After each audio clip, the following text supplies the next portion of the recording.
Good evening, ladies and gentlemen. We are here for game number 4 of Sri Kachileva Patel Nairobi LAXMANBHAI Construction Premier League T20 Season 2 2025.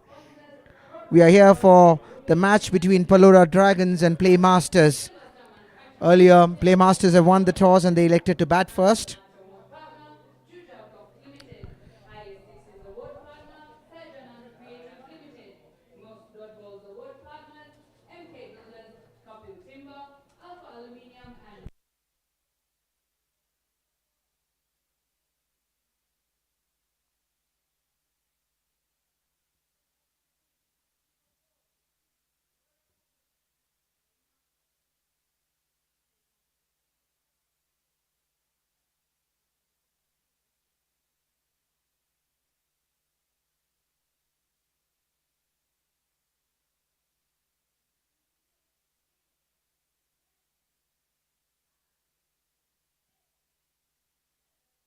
Ten, nine, 8, 7, 6, 5, 4, 3, 2, 1.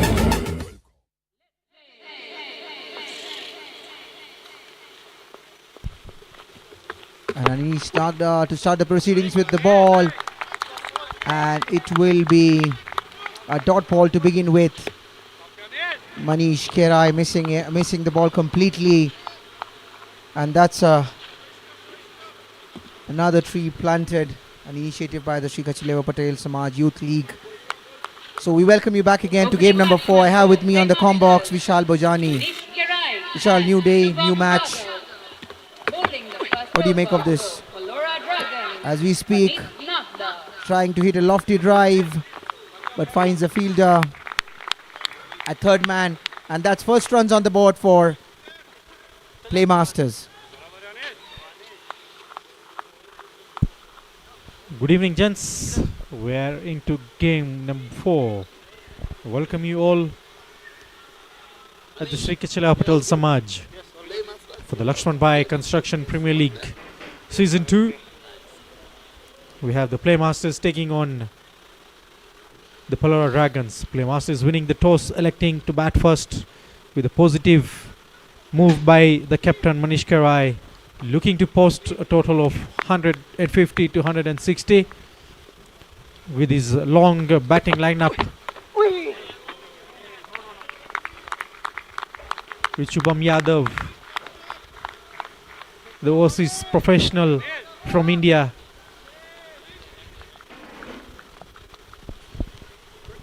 and he's using the deck initially. He is hitting the deck and the ball moving slightly in towards the right-hander, giving no room to Shubham Yadav. He knows he can be a tough customer when it comes to getting those boundaries during the power play, and that would be very crucial, as we have seen in the previous games as well. He comes steaming again, but he misses his run-up, so he'll have to go back to his run-up again to ball number 4 of the first over of game number 4 between Playmasters and PALORA Dragons. So Anish has been a very much watch out all-rounder, and not a very big name, but he's an upcoming youngster. That's a big appeal there. Umpire clearly not interested. This would be interesting to see the ball shaping in nicely for the righty, getting a little bit of extra bounce again, as we have seen in the previous matches too. Surprises the batsman. It hurried him a little bit, but they've managed to get one leg by. Brings Manish back on strike again. Another dot ball. As you said, Prasad, Anish using the deck. As we started the toss, we initially had a look at the pitch. Looks very dry, looks very hard. What do you think will be a change in the second innings, or maybe in the half innings of the Playmasters? That was a brilliant delivery. To shaping away from the righty. Very late swing. Manish playing the drive slightly early. Don't worry, don't worry.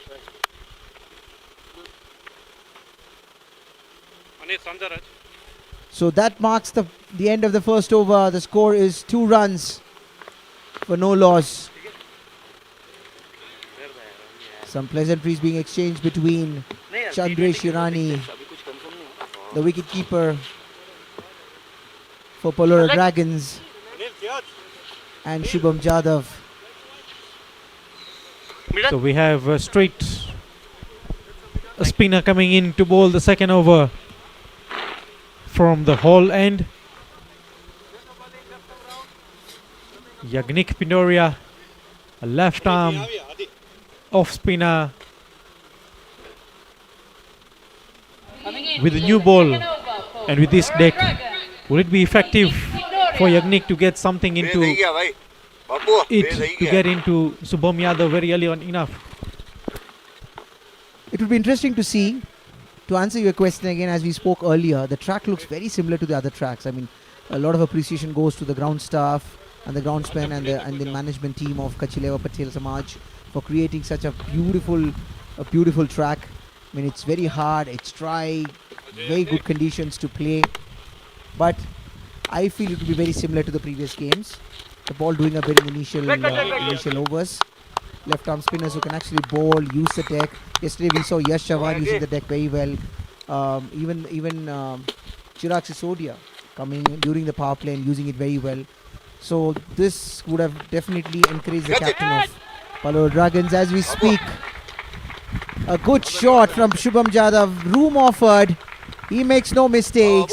Hits it above the covers. And that's 4 runs to Shubham Jadhav. Rocks onto his back foot and a cut shot. Just between the point and the covers. Ball a bit slightly coming towards Yadav.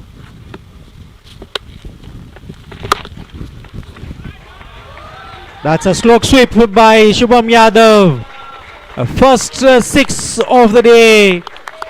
We can see him flexing his arms. He's ready to take on this over. He is in a different mood today. He wants to attack the bowling of this left arm spinner. Follows up a 6 after a 4. It would be interesting to see how the bowler is going to come back. The bowler is definitely under pressure as we speak. Another outside off ball, just not doing anything from Yagnik.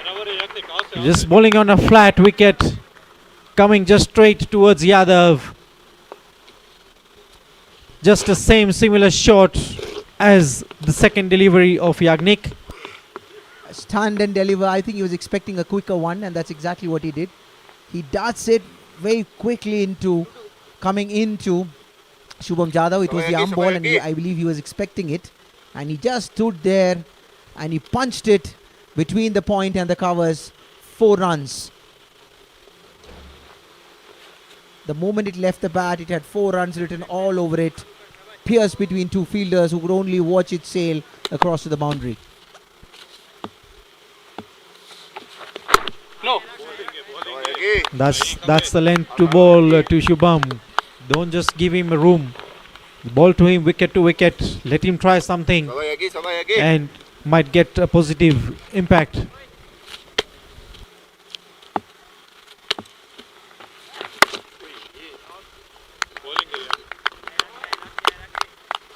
So end of the over, number 2, 16 on board. Courtesy of Shubham Yadav playing on 14 runs.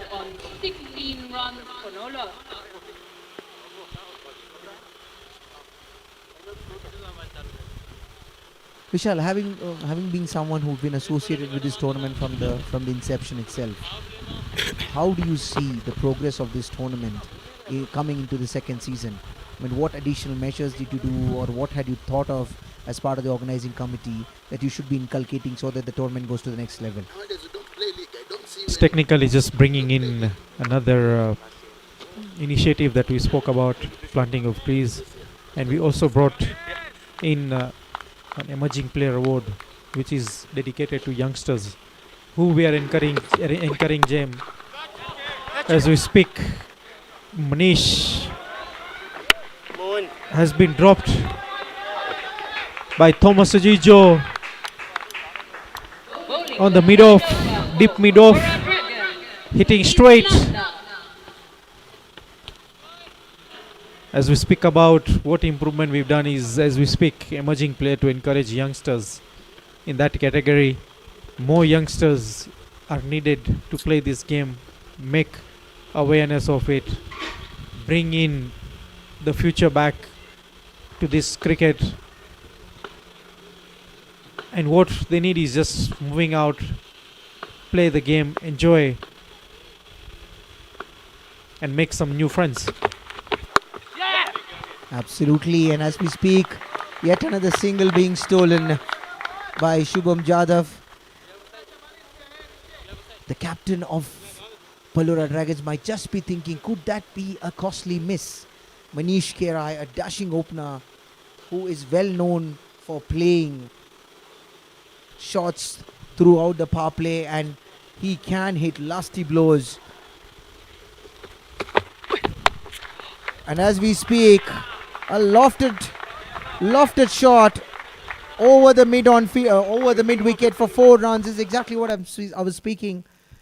It could just be a costly miss, and it was a regulation catch, straight hit to the long off fielder. Thomas Ajijo is a good fielder. Unfortunately, he missed it this time. 4 runs. That was a golden chance missed there by Thomas Ajijo. Dropping Manish Kerai is not a choice. Another short delivery to Manish Kerai. Some sloppy field there by Nitish Irani. 2 consecutive boundaries from Manish.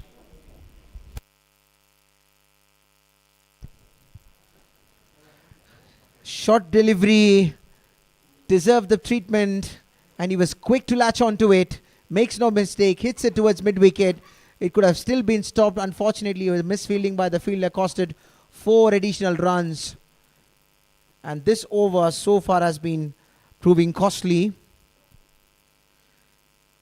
And he's knocked out once again. Length delivery there, but getting a little bit of extra support from the wicket. The ball swinging away from Manish Kerai. Otherwise, he was going after this ball too. Just a similar kind of a delivery as previously thrown out of the boundary, but this time around, ball not coming in, just moving away from Manish Kerai.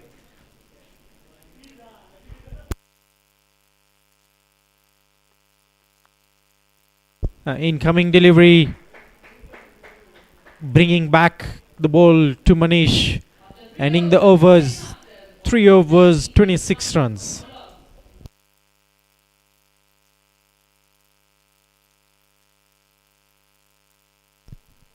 Three overs, 26 runs. While they were going for the toss, I was having a chat to Manish. So he was very clear that they wanted to bat first. They, as he mentioned about the track, was a hard track. And it was dry. They were expecting it to turn a little more as we progressed during the game.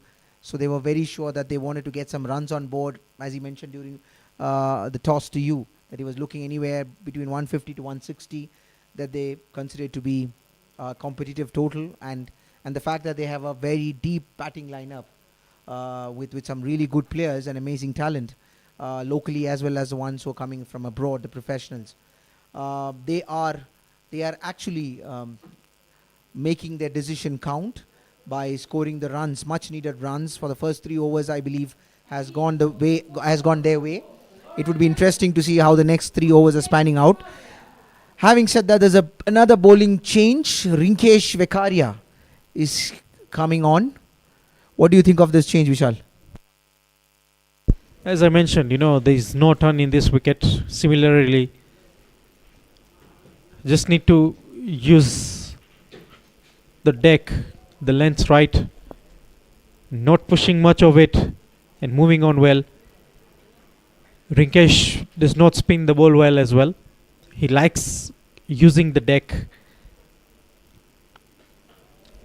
As you can see, the first delivery just coming straight to Shubham Yadav. But I think he was right on the money for the first ball. And the fact that he's a tall lad, he should be getting an extra bounce from the wicket as he's coming with a high arm release. So it would be interesting to see how he's going to bowl. First ball was right on the money. Second ball as well, aiming it to the pads. There is a protection there towards mid-wicket. But the batsman still gets a single. But 2 runs from 2 deliveries. So far he's been consistent for the first 2 balls. Shubham Jadhav facing. What a delivery. Getting a little bit of extra movement. Drifting away. Surprising Shubham as well. I think he's released it on the seam. As it has landed, it gets a little bit of skid. It skids through the surface. Surprises the batsman. That's a quicker one. Now he follows it up with a quicker one. Shubham trying to slap it between the point and the third man. Unfortunately, the ball was a little more quicker. It skidded a little more. It's faster than it was expected. Now the length delivery with a little bit of shape outside. He has got a fielder at mid-wicket. But before the fielder could cut it off, the batsman still manages a single. This over so far has been kept consistent. Having said, there's a lofted shot. Misses the fielder completely, and that's the second 6 of the match. Manish Kerai. And I'm sure this is going to be hurting the captain very badly. He was just dropped last over, and he follows it up with a couple of lusty boundaries, and now a big 6 straight down the bowler. 6 runs written all over it the moment it left his bat. Amazing follow through. With that, I'd also like to welcome my co-commentator Raj. Raj, welcome to the comment box. Thank you, Prasad. So, ladies and gentlemen, after 4 overs, the Playmasters 35 for no loss. Having a look at how the Playmasters have started their innings, looks like at least a 60-run power play. Well, they look certainly poised to do that, because both their openers have gone guns blazing. Manish Kerai hits a 6, couple of boundaries. Shubham Jadhav, he went after the spinner. He got a 6 and followed it up with a 4. So I think both the openers have gone with a mindset and an intent to really attack the bowlers during power play. So Yagnik Pindoria coming back to bowl for the PALORA Dragons. Looks like he asked the captain for a change of side. Maybe from the other side we could see that there wasn't much of turn, and so he's decided to go and try the other side of the wicket. Absolutely. Looks like a ploy from them. Let's see if it works for them. Right, good ball. Quicker one. Skids through the batsman. He's not able to connect it. He was looking to go after it. Shubham looks like he wants to go after every delivery. He wants to maximize the power play. Lofted shot, but it was hit hard. Goes through the point and the backward point, and that's 4 runs to Shubham Jadhav. I think Shubham Jadhav just read the bowler very well. As you can see, Yagnik is coming in. Every ball he's just trying to bowl the quicker. He's not trying to variate his bowling. He's a left-arm spinner. Try and loft the ball a bit. See whether you can get a bit of turn there. Shorter ball once again. Same region. 4 runs once again to Shubham. I think he was not listening to you, Raj. Because the same ball and the same result. Because there's such a beautiful track. The track is, yes, there is an extra bit of bounce, but I think that's exactly what Shubham is doing. He's playing it late. He's waiting for the ball to come. And the fact that Yagnik is pushing it harder is helping his cause. And he seems to be very comfortable rocking to his back foot and hitting those lofty punches.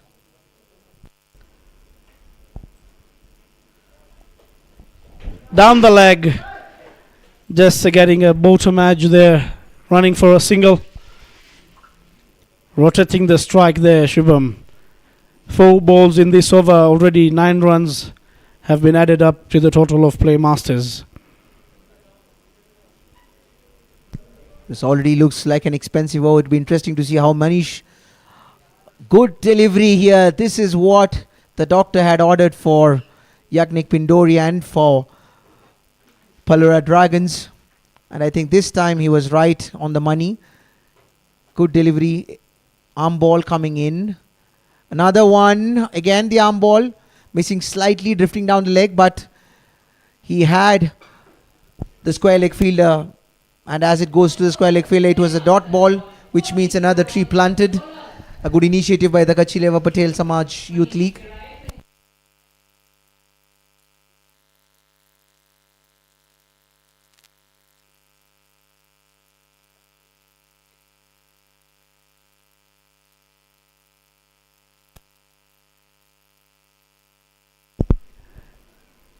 So the change of hands for Yagnik Pindoria definitely didn't make a big of impact. Getting 9 runs in that over, also being in the power play, it's on the upper hand for Playmasters. I think so far what we can see is the Playmasters have read the pitch very well compared to the bowlers of PALORA Dragons. Still now we haven't seen anyone bowl a slow one to see how the pitch is going to react. That's a big appeal and given. It was immediately given. That was a quicker delivery. The batsman Shubham Jadhav trying to be a little cheeky, trying to nudge it, but he finds the safest gloves of Chandresh Irani. He's an excellent keeper. Plays for Ruraka Cricket Club at the NPCA Cricket League. Very good keeper, and he makes no mistakes. Strong appeal, and umpire Shashikant lifts his finger, and that's the first wicket. The first blood by team PALORA Dragons, and they get the prize wicket of Shubham Jadhav. Why not? And it looked like it was kind of a sim-up delivery from Rinkesh. Shubham just trying to get a single, trying to open his bat face at the very last moment. Opened it a bit much more, getting it the finest of finest edges, as you mentioned, to the safest keeper that we have. Does it really excite you as a fast bowler? Because this was the same scenario you had. You were hit for a 6, you were hit for a 4, and then you came back, getting those timber. I think what adjustment did you do as a fast bowler when you come in, especially on this deck? And you bowled beautifully well, you used the conditions well. So what was the plan that you had when you went into bowl? So what one normally has to do as a bowler is, yes, you want to come and try and bowl your most best delivery, but it's still like it's your first bowl, whether you've opened up your arms properly or not. So it's all a matter of how you need to know. And then as soon as you bowl your first ball, see what you have done, where you bounced the ball, what the line and what length it was, how the wicket is playing. And then after that, try and adjust to your new line and length and see what it gives you. And I think that is what I had ended up doing on that particular day. That the ball was a slightly not short of a short length, it's just over the 3/4. But the ball during that day, the pitch was a bit slower.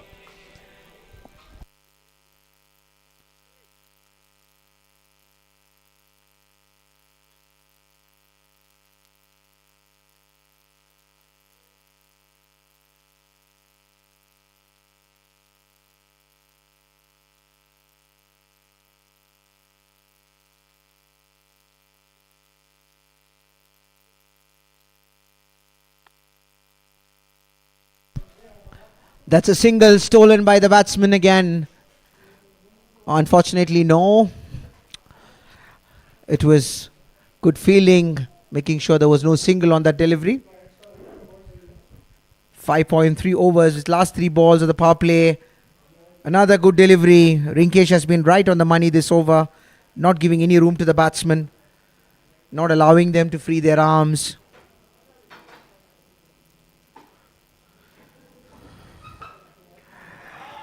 A big heave towards the leg side, and that's 4 runs. There was no protection there.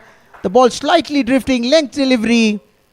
And immediately the batsman realized it and went for it. Swings the bat towards mid-wicket and gets 4 runs. So Prasad, do you see the adjustment that Manish just did with his wrist? The pitch today looks like it's a bit of a bouncy pitch. That's an outside edge. Running down to the third man. And being the outfield of Sri Kachula Patel Samaj. It's always a 4 once it passes the 30 yard. It had written 4 all over it, and he slashed hard because he realized there's no slip in place. Third man is slightly wider. So he was absolutely sure that even if he misses, that's going to go all the way to the boundary for 4.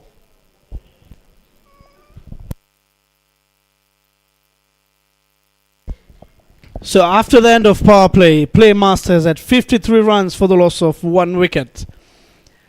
We were looking at maybe the wicket down could have bring a breakthrough for the PALORA Dragons. But it looks like Manish, on the other hand, is just continuing with his innings the way he keeps on going. As long as Manish is there, we know that he's going to go after the bowling, and that's the style he plays.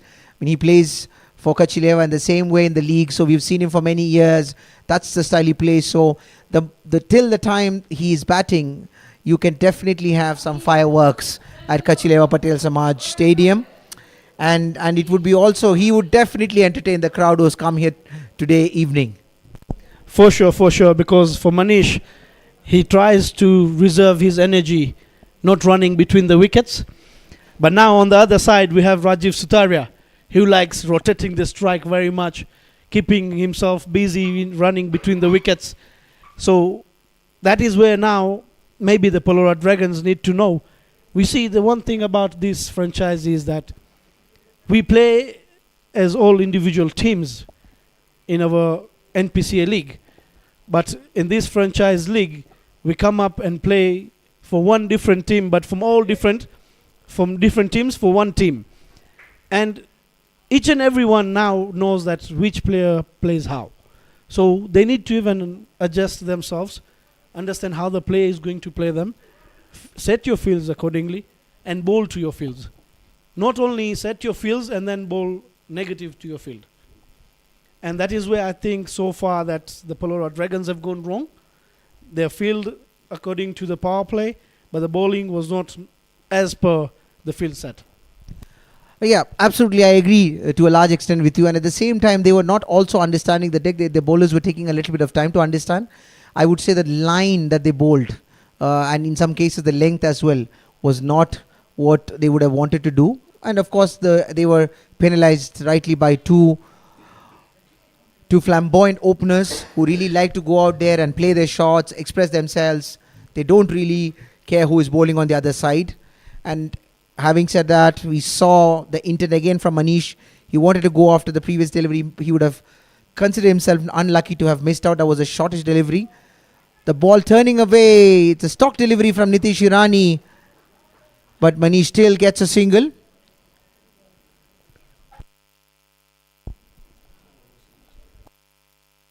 That was a dot ball. He didn't care running. Like you said, he wants to save his legs. We could see something coming this delivery. Another dot ball. Nitish has been right on the money this over. He's displaying his experience. Plays Super League for Ruraka. He's Nitish, also the captain for the Ruraka Sports Club A team. And with those experience, and you see the way he's already read the pitch of how it's behaving. Shorter for length has all been punished. What he's done is gone 3/4, a bit fuller, and then being a leg spinner, turning away from the right-handed, it becomes a bit difficult for a right-handed batsman to play the inside-out shot, which is not very common to everyone. It's only the very rarest of the rarest players who can play the inside-out shot. as we speak, we see Donta smiling there and giving some lessons to his fellow batsmen about how he should be hitting sixes. For Donta, you just can't say anything because for him he's just like a very orthodox player. Donta is someone who doesn't believe in the timber of the bat that he's using. You can give him any kind of timber. It's the raw power that he has that makes the ball fly over the park. Absolutely. I have witnessed some of his great innings playing for us and playing against us, although I did not enjoy the one that he played against us. But still, I'll tell you, he's a fantastic young player to watch. He really backs himself when he comes to bat. He knows, he just counts the number of deliveries, he just counts the number of sixes he can hit. Doesn't matter which ground he's playing. And I think even that is where yesterday the Dovu Crushers also won their game. Yes, having them with one of their professionals, Ganesh, on the crease. But Donto going in, it's like the non-striker, Ganesh, yesterday was like, Donta, leave at least the last few runs for me. Absolutely, and I saw that game as well, although I was not here. I saw he had a quick 30 runs from 15 deliveries. As we speak, that's a big swing from Manish Kerai, and that ball sails past the trees. It's another big six. The ball coming in, and he goes big full Monte all the way to the cow corner, and it clearly goes into the river. It might have gone into the river or over the river. Definitely a ball needs to be changed. You see the third umpire taking in a set of balls that the main umpires can see and decide to pick the ball that is the closest to what has been thrown out by Manish. How much of this is going to hurt the fielder, Raj? Because he was dropped when he was playing less than 5 runs, and now he's already amassed 34 runs and looks to go big right now. It's going to be a bit of a pain for the fielder and also for the PALORA Dragons, because they know the intent that what Manish has is going to hurt them at the end of the innings. And we can see already Manish playing on 34 of 24. What raw power is Manish using to strike the ball? And he would continue this way as long as he plays there. And this is the Manish that we know. He can come if he stays. As long as he stays, 10 runs per over should easily come for Playmasters. Definitely, why not? But then there is a change of ball. Let's see what the new ball does for PALORA Dragons. A fuller ball, straight played there. No run for Manish. Prasad, do you know that it's somehow maybe a commentator's curse, or it's just in the game of cricket? Anytime someone, whether there's a change of ball or whether there is a batsman who decided to change his bat, it's something opposite just happens after that. Quite often, we call it the commentator's curse, as you rightly said, but not to be the case. Manish gets off strike with a nice drive towards the long off from on the back foot. Yet another length delivery. He's been hitting the deck this over. He's been trying to give no room to Rajiv after being hit for a 6. This is good recovery by the bowler Rinkesh.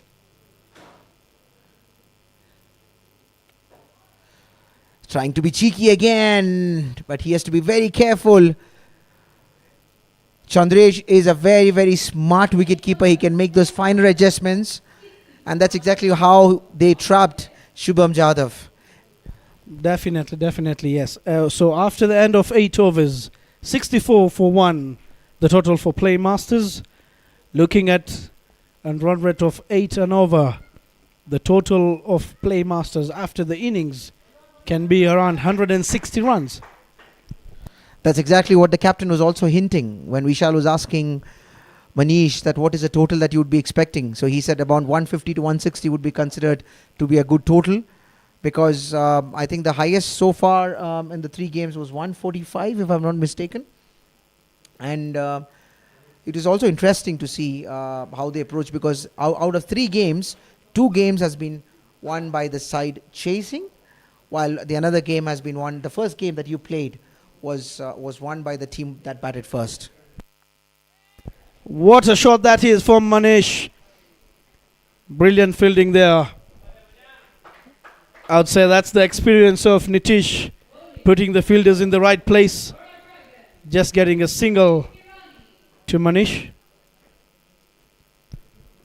Rajiv should be looking to give maximum strike to Manish at this point in time, because this will also give him some time to settle down, because Manish is striking the ball really well.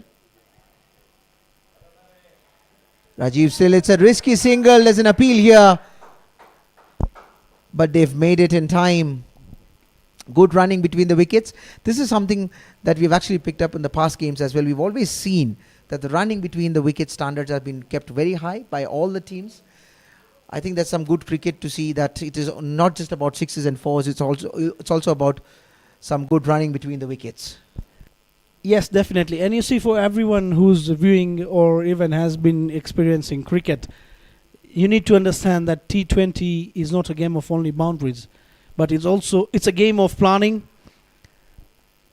That's another, again, quick running between the wickets. And as I said, Rajiv likes running between the wickets. He's making sure Manish runs between the wickets and they get the very run possible. Every single helps these runs at the end of the innings.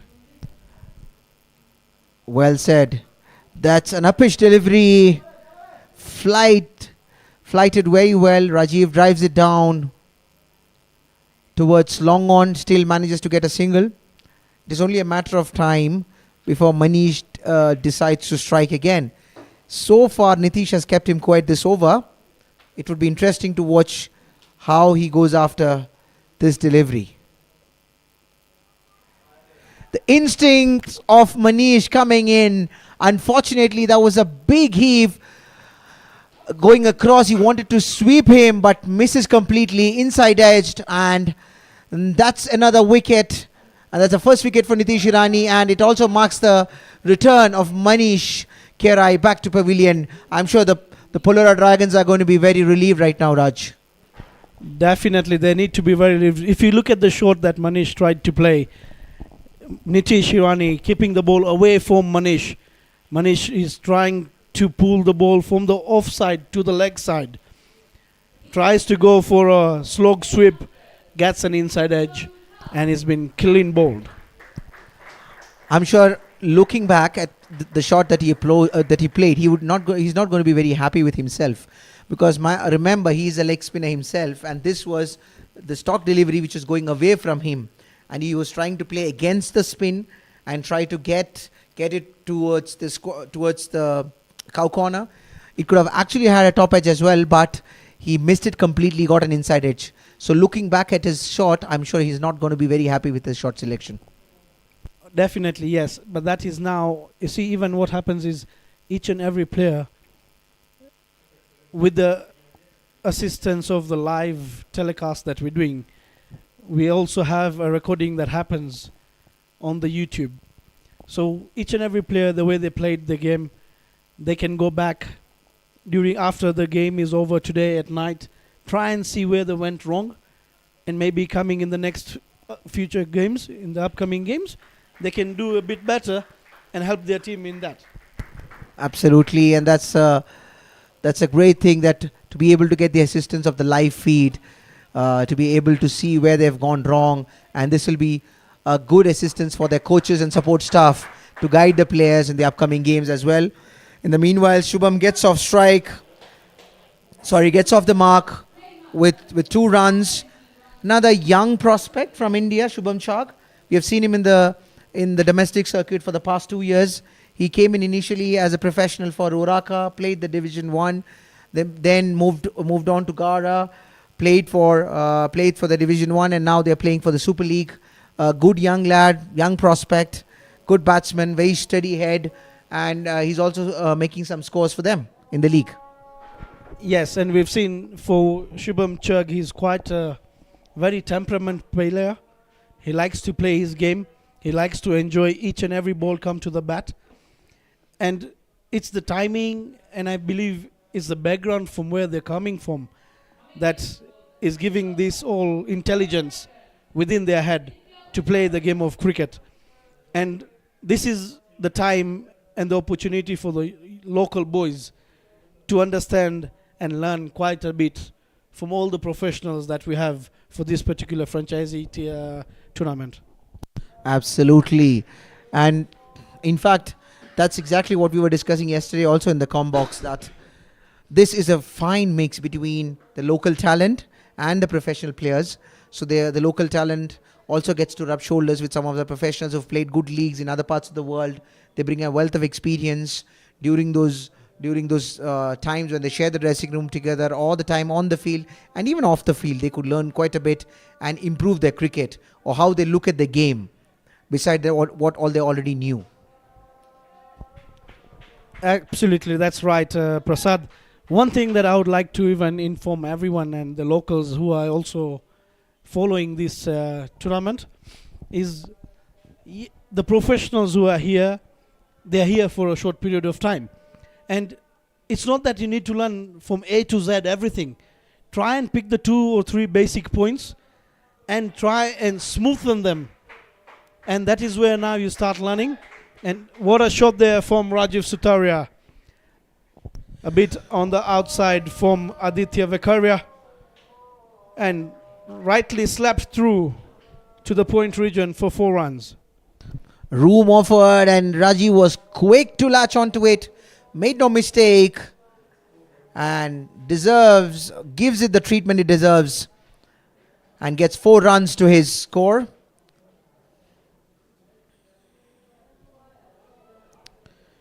And with that, the score moves to 76.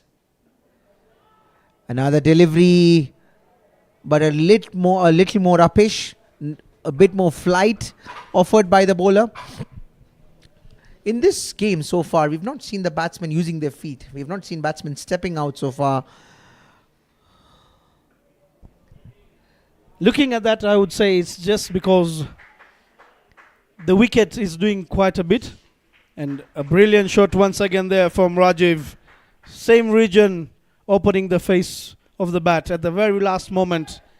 Getting it past just the backward point fielder and running for a boundary 4. For a leg spinner, Raj, I feel that especially with the length that he's bowling and the width he's offering, he would have rather had the point fielder down. Unfortunately, that's not the case. He's got the point fielder in, and with the field, I think he should be going a little more towards the middle stump and getting a little bit of extra turn from there, because he's coming onto the off stump, and with some extra turn there's a lot of width offered to Rajiv, and this is exactly what we have seen, 2 back-to-back boundaries. That's a cheeky shot there from Rajiv, trying to be very, very... Oh, the fielder trying to attempt but let it go at the last moment.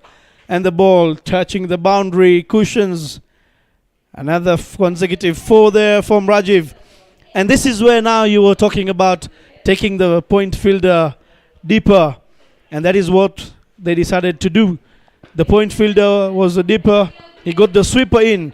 And as soon as Rajiv saw that change, you could see the shot that he tried to attempt. And then the ball once again keeping on the off. Just plays it slightly very well on the offside, getting his 4 runs. But it would be interesting that rather they could have kept the fielder down, but instead of bringing the third man inside, maybe as Rajiv was not trying to go haywire, they could have actually got another fielder. I believe the cow corner or maybe the long on, they could have brought it inside while still keeping the third man fielder down.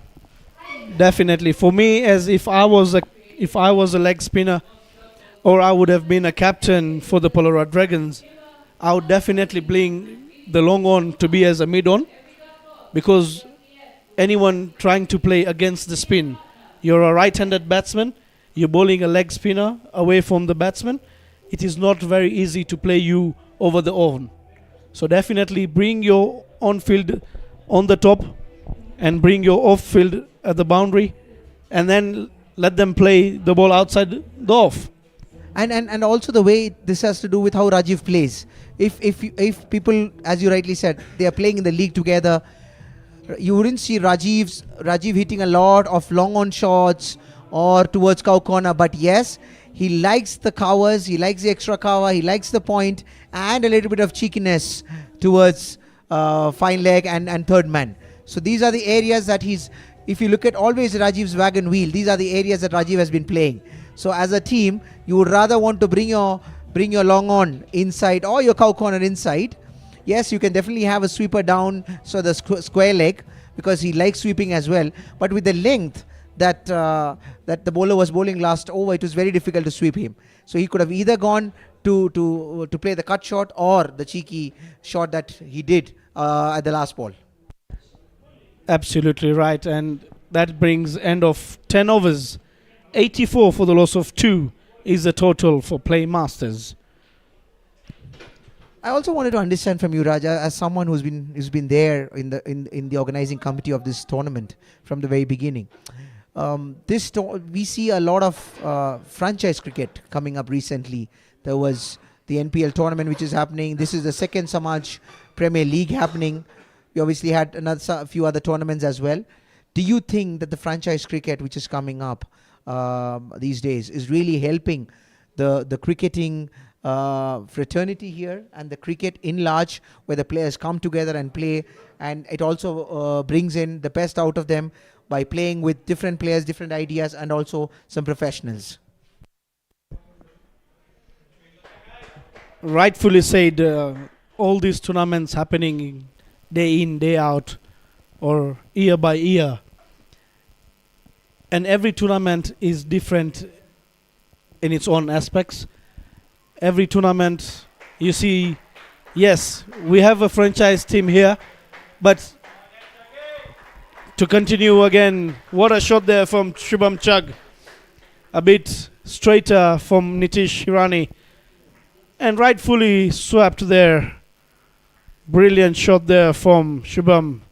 Welcome boundary to Shubham. So in terms of the franchise leagues that we're talking about and the several leagues happening across Kenya, or Nairobi would say, definitely is improving the game of each and every individual. And the main thing is that it is bringing everyone together. The aspect for having these tournaments is to keep each and every individual busy in terms of sports, because one would not have time to give their body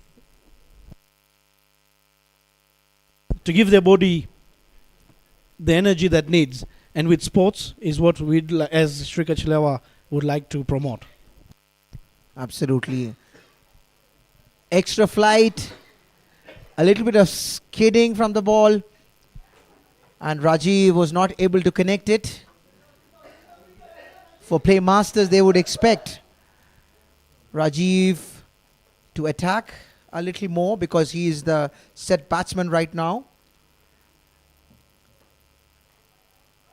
He plays it to the area that he loves the most, but this time there's a point fielder, but that's sloppy fielding, costing them 4 dear runs.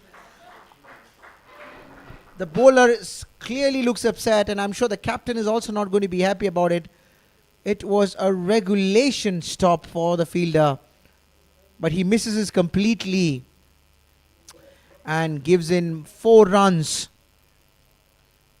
to Playmasters.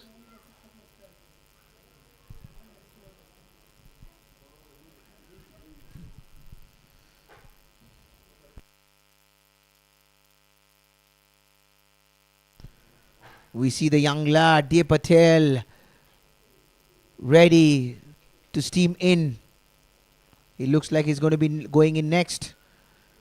Good young prospect. Left-handed batsman. Not afraid to play his shots.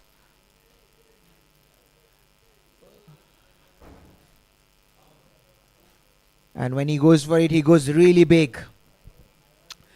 We are back to the proceedings again. It's the 11th over. After 11 overs, score is 93 for 2. Driven down towards the long on. I beg your pardon, long off. And that's another single. And with that, I'd like to welcome Vishal Bojani back to the com box. Vishal, after 11 overs, it's 94 runs for the loss of 2 wickets. Do you think the Playmasters is going to be very happy about the decision of going to bat first? Very much. And they also have very deep and batting with the likes of Pankaj Sangani, Dev Patel, Dominic Wesonga, a very much balanced side.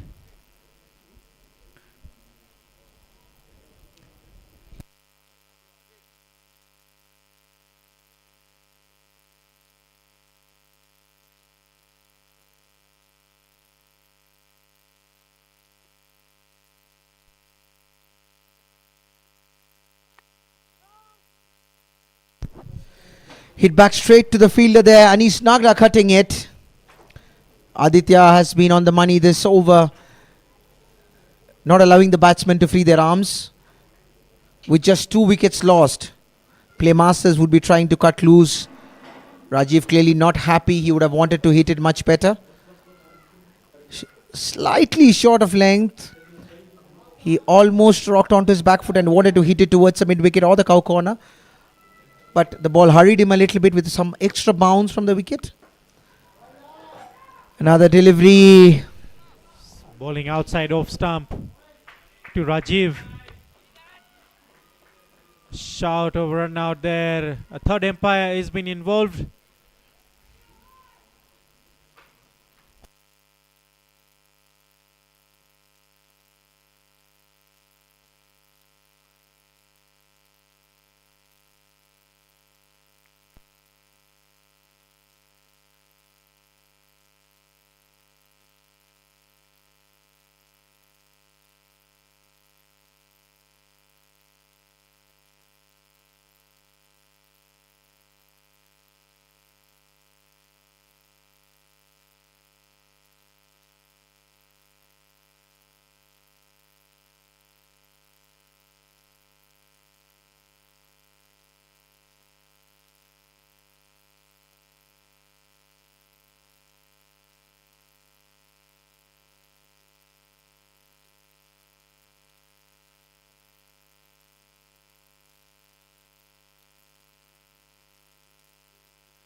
So that's a clear decision from the third umpire. Rajiv trying to sneak in 2 runs. Unfortunate. Getting a run out. Some good skills displayed by Chandresh Irani, collecting the ball on time and making sure that he hits the wicket well. And that marks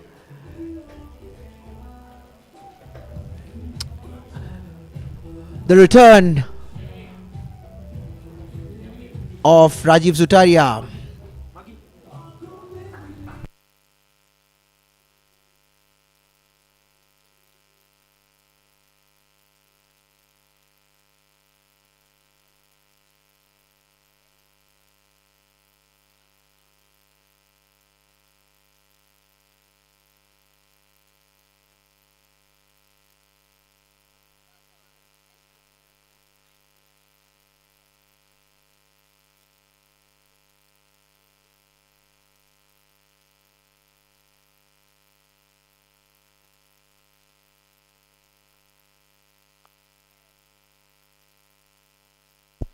So Nitish Irani coming to bowl his final over.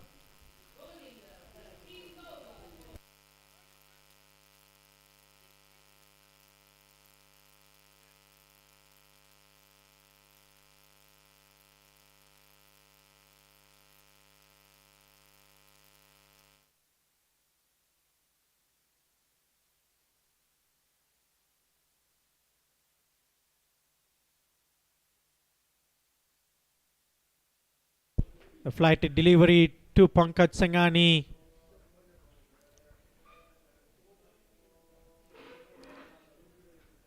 Not waiting there, opening the account straight away.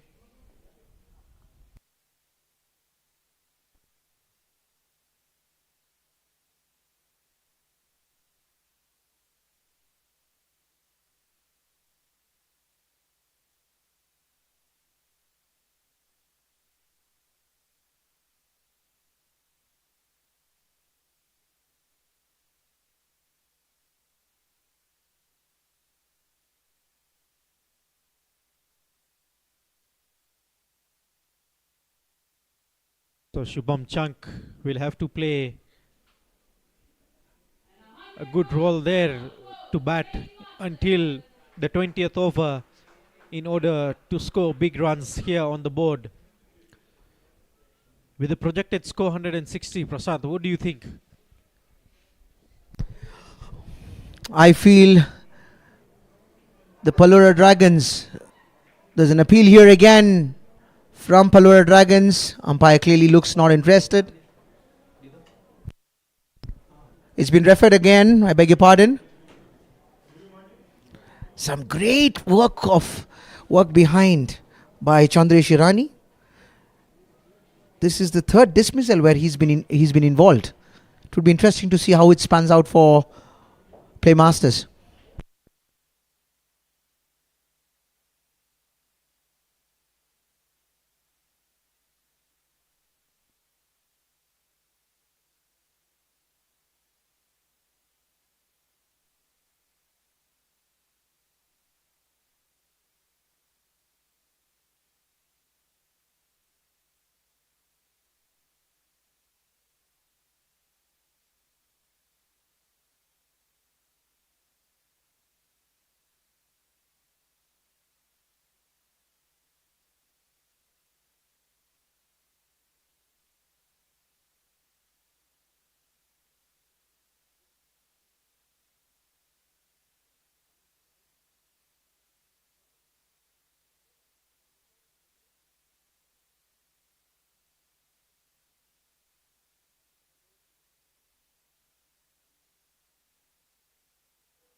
So the third umpire taking his time. Looks like it's a very tight call.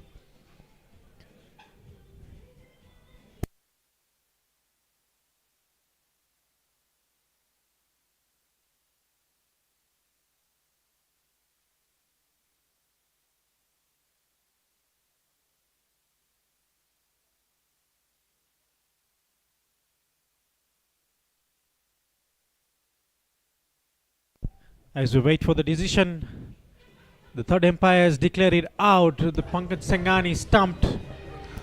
What a great piece of glove work again by Chandresh Irani. Remember, I told you at the beginning of this innings, Vishal, he is an excellent keeper, one of the best in the circuit, and he doing his craft absolutely well. Some great display of glove work behind the stumps by the man Chandresh Irani. This is the third incident in the whole game where he's involved, and all three incidents turning out to be beneficial for PALORA Dragons. And this time it is Pankaj Sangani who will have to take the long walk back towards the pavilion, courtesy some great glove work from behind the stumps by Chandresh Irani.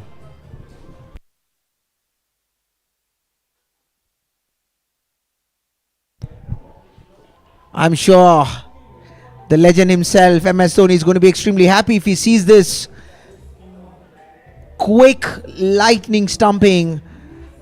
Great pair of glove work, great pair of hands, superb hand-eye coordination. He is truly a great young keeper, Chandresh Irani.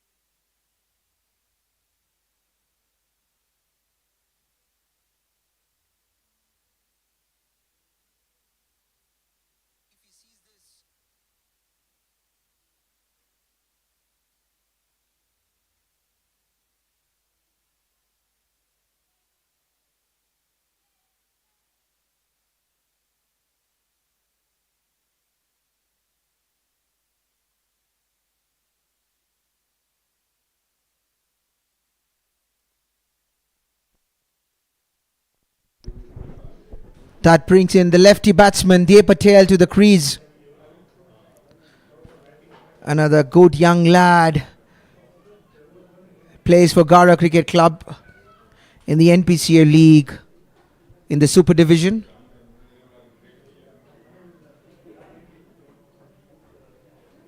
This is a perfect situation for him to get set and also to play his shots. He normally hits huge sixes if he gets going. So the crowd is going to be entertained if he gets going today.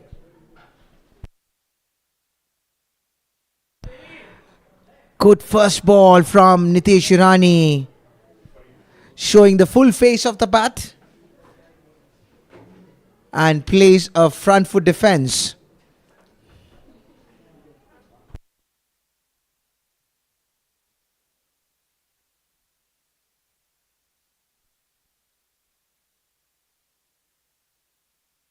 Lost it and hits it straight. Is it going to go the full Monty? It does. This is exactly what I've been telling. Second ball right on the money. He saw some flight and he had no hesitation. Went after it and launches it and deposits it way past the bowler for a huge lofty six. This is what Dev Patel is well known as. In fact, for the last 3-4 months, I've seen him doing a lot of working out on these shots. Even while playing the South Indian League, he was very much in form, playing straight away, coming in, not taking much of his time, no eyesight, straight away and getting out straight into the park. He seems to be seeing the ball very well. The conditions, the lights, doesn't matter. All it matters is that white ball, and he deposits it where a batsman would love to deposit it, straight past the fielder, the safest place to hit, and he hits it very well. This is the partnership I'm looking into forward, how Shubham and Dev Patel are going to convert this 106 into maybe 170 to 180. And I'm sure they know each other very well because they play for the same club, Gara, in the Super League, and they've had good partnerships together. So it would be easy for them to understand how important it is also to understand your non-striker, Vishal, because this is a tournament where you will be playing with different players, the likes of whom you've seen during the league, but you've not played together. So how important is to understand your partner when it comes to batting? What I believe is when you get into a situation in this stage, you have to match both of you into the same caliber. You've come in, you've executed it well, and what chances you need to take is all on the muscle memory that you are building while you're training. So when you're training, the automatically the muscle memory is there. You don't just need to do is just straight away know how your partner is reacting to this situation. And this is what Dev Patel and Shubham Chung need to do, even though they've played the matches in the Super League. But the conditions Shubham Chung plays in India is different than what it is at this position. Plays it in the air, just short of the fielder. It could have been difficult. He checked his shot at the last moment, and that kind of saved him from hitting it straight to the fielder. There was a fielder there. Also the fact that you've done the auction. This is an auction-based tournament. Usually the franchises are decided. Franchise will come, they do the auction, they select the teams, they select their best players. Do you think they had enough time to gel together as a team, to come together, do the practice sessions, and how important it is for them to come together to understand each other? I think we, as organizers, we give each and every franchisees opportunity to come and train in the lights and make use of the facilities. And this is what most of the franchises have done, taking the chances of coming in at night, learning how the lights are going to behave, how the ball is going to act, how the pitches are going to act with the conditions. The pitches, this kind of pitches, I would say, is very much difficult to get at this weather conditions. As of morning hours, we're having chilly weather. Then afternoon, we have a bit of sunlight. But now, after 6:30, again, chilly weather comes in. Cold is breezing. So the conditions are very much fairly converted to the players in this region. I suppose that was another single, and that's the end of the 14 overs. 110, Playmasters are on 110 runs for the loss of 4 wickets. Dev Patel is going to be extremely happy at the sight of seeing 2 leg spinners bowling in tandem on either ends. It is more like an off spinner for a righty batsman, and he's definitely going to savour his chances to go after those bowlers. But it would also be interesting to see how the PALORA Dragons captain is going to think, because would it be an option to bring 2? Would you still fancy bringing 2 leg spinners on either ends, or would he go for a change of bowling? And looks like the captain has already heard, as we see a change of bowling. Anil Gorasia, young lad, young fast bowler. He's a change, but it would be interesting to see if this change brings any change in the approach of the batsman. So it's just a kind of a variation bowler when it comes to executing in the T20. With the last season he played, all the seasons he's been playing for 50 overs. He's been using his wrists to slow down the ball and vary it. So at this situation and at this stage, it is very important that the bowler starts doing the variation to get something out of what we are expecting at a score of 160. There's an appeal there, but looks like there could be a little bit of inside edge, and it was also drifting away. We also see a lot of smiling faces, and this is what cricket can do. The crowd coming, it's quite cold, but they have their blankets on, they have their shawls on, they still come, they save us some good food provided here at the venue, and also enjoy some good cricket. I think it's quite, I would say it is quite commendable the way the Kachileva Youth League is promoting cricketing events.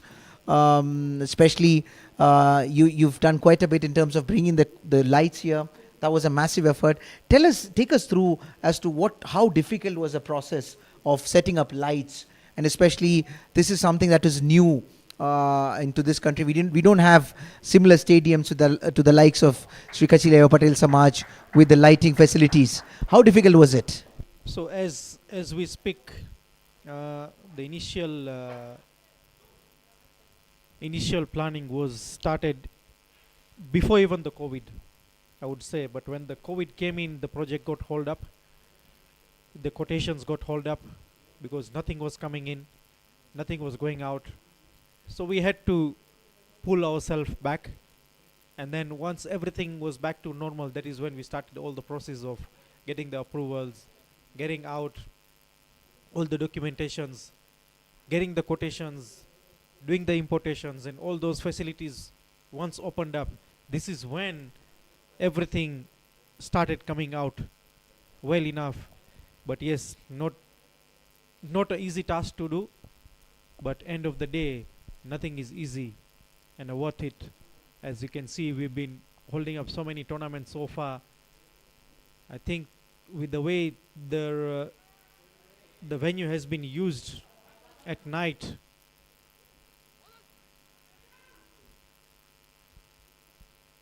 there was a chance of a run out there. Clearly Shubham Chucks looks very upset on his non-striker not reacting to his call. You can also understand from the fact that Dave was the one who was running towards the danger end. But Vishal, how did the whole thought process come? Because we know that the Kachileva Patel Samaj ground was always a very good batting track. It was good and everything was working fine. But at what point, as you said, before the COVID time or during the COVID time is when the idea came of setting up the lights. And just to understand, how did the idea come up? Was there something in the mind for years, or what is just something that came out of a quick discussion? And how was the process? Who came forward and approved this idea and sourcing it, logistics, everything? If you can just run us through, because I'm very sure that you could also go through the same experience that you went through, because I'm sure the crowd would also like to know, because it is not easy. Everybody looks at the output that we see today, but there's a lot of work that would have gone. In the meanwhile, DA makes use of a delivery which was actually swaying towards the leg side, flicks it off his pads and gets 4 runs towards the fine leg. Yes, Vishal. so not only when the COVID came in, it's just before the COVID. I think about an year ago or 9 months before the COVID, all the process and the thoughts of coming in. So the process and the thought came in as we usually watch the sides of where we come from, the sides of Bhuj.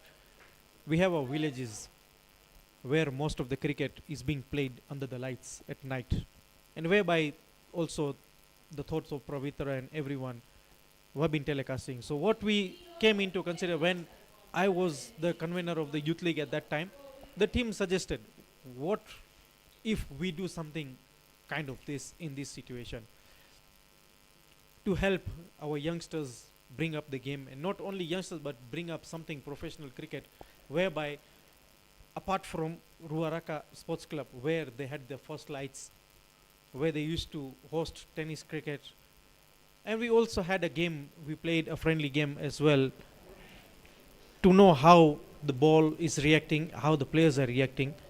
With that concept, we thought of doing something at the Kachileva ground as well. So with that and more likely of specification, we had one of our committee member, Kishore Banderi, who has now moved abroad and gone to Australia. He brought up everything, researched, got the aspect of how the lighting has to come in, how the poles are supposed to come in, how the lumens have to be. Credit obviously goes to Kishore, alongside with where he used to work for at the Master Powers. From there, all the technicality, all the quotations, all the mastermind came in, and that is how we moved on. But before even that, we sat with our seniors, the trustees, chairman. We had a lot of hassle regarding the height of the pole. Most of the seniors wanted to do something the kind of Indian the way Bhuj and India style, whatever they were doing, but that was not the caliber that we were looking at. We were looking for more professionalism. We want to do something that is permanent and not temporary. So we thought of doing all this research the way we've done from India, from the way from Bangalore, Mumbai, all those stadiums that have been made by the lighting personnel or whoever was in charge. We got all the data from there. We did a lot of homework, and I would say when the COVID came in, I believe that time was a grace period for us to go through all the processes, check how the lighting has to be, do all the homeworks, and this is where everything worked on well, and we are here playing this game as we can witness.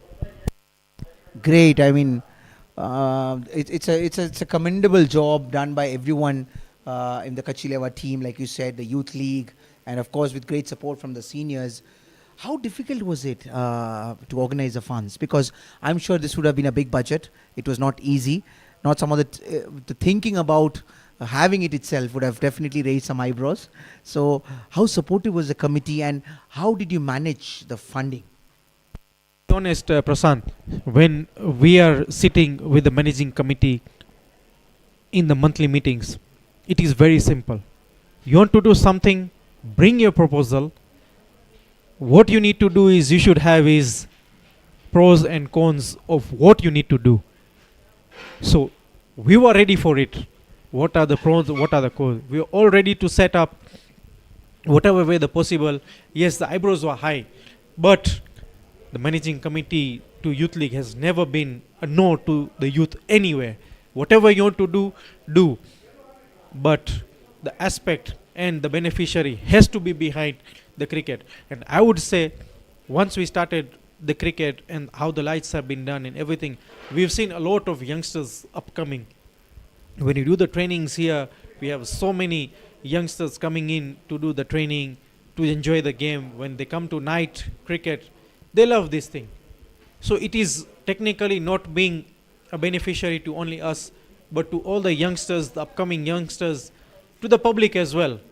Rather than them sitting at home, doing something else, doing unnecessary items or things, it's better they come here, enjoy, have some food, and go home. So was a lot of funding coming in directly from the sponsors, or was the community involvement, or was it a mix of both? No, technically, it is a support of both.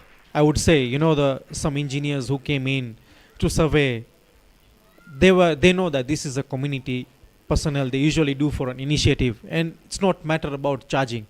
So there's always something to do with money. But end of the day, the people who are involved into this situation, in terms of money wise, in terms of service wise, no, I would not say they did not charge anything, but they charged a minimum fee to do this.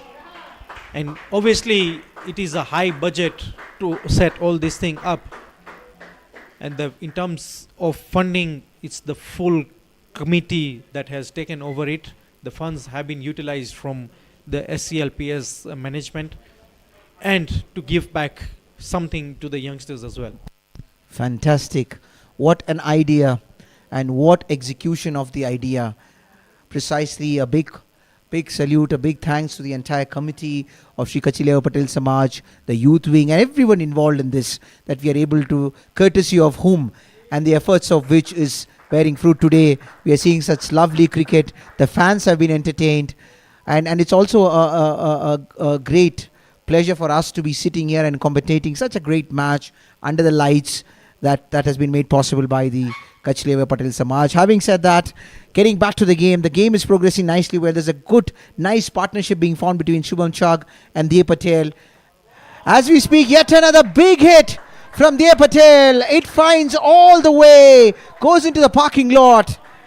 Diya Patel doing what he does best.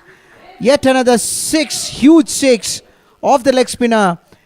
As I told Vishal, he was definitely fancying his chances against the leg spinner coming into him. Anything up for Diya Patel, you'd find it out of the park anyway. As we speak, 16 overs, 133. What do you expect? 4 overs, Prasan? Do you think about 40 more runs, 50 more runs?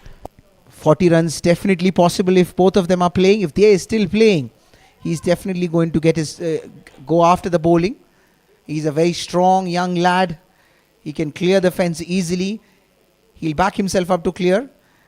And even Shubham for that matter has been playing some lovely shots. We recently saw a great sweep shot from him. Looking at the fielders and also using the pace of the bowler and also the length he's bowling. It would be a great test for Anil Gorasia, who's coming for his second over, at a situation when both Shubham and they are looking set to cut loose. So as we are discussing about the management and all the processes have been done, as I don't know if you had seen or heard Rahul speaking about management not refusing to do anything for the youth league. With our chairman, Mr. Ramjibhai Varsani, he's always backing us. If we don't have sponsors, you carry on with the event. We'll be there to fund you.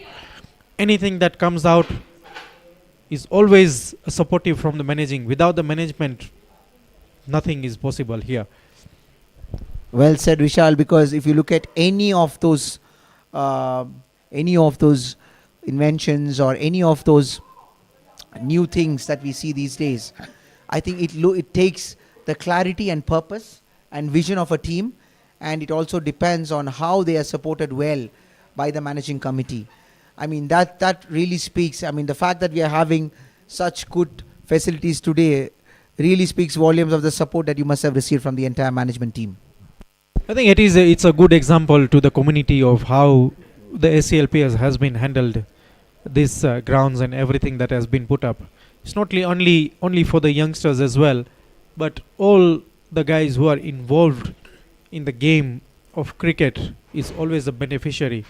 I still feel that most of the players that are playing in this tournament, most of them have not played under the lights. I would say an example of Anish Nagda. He was very much curious to play under the lights, and to listen to him, he's now playing this tournament with the PALORA Dragons. He's another young boy who is needed to be watched.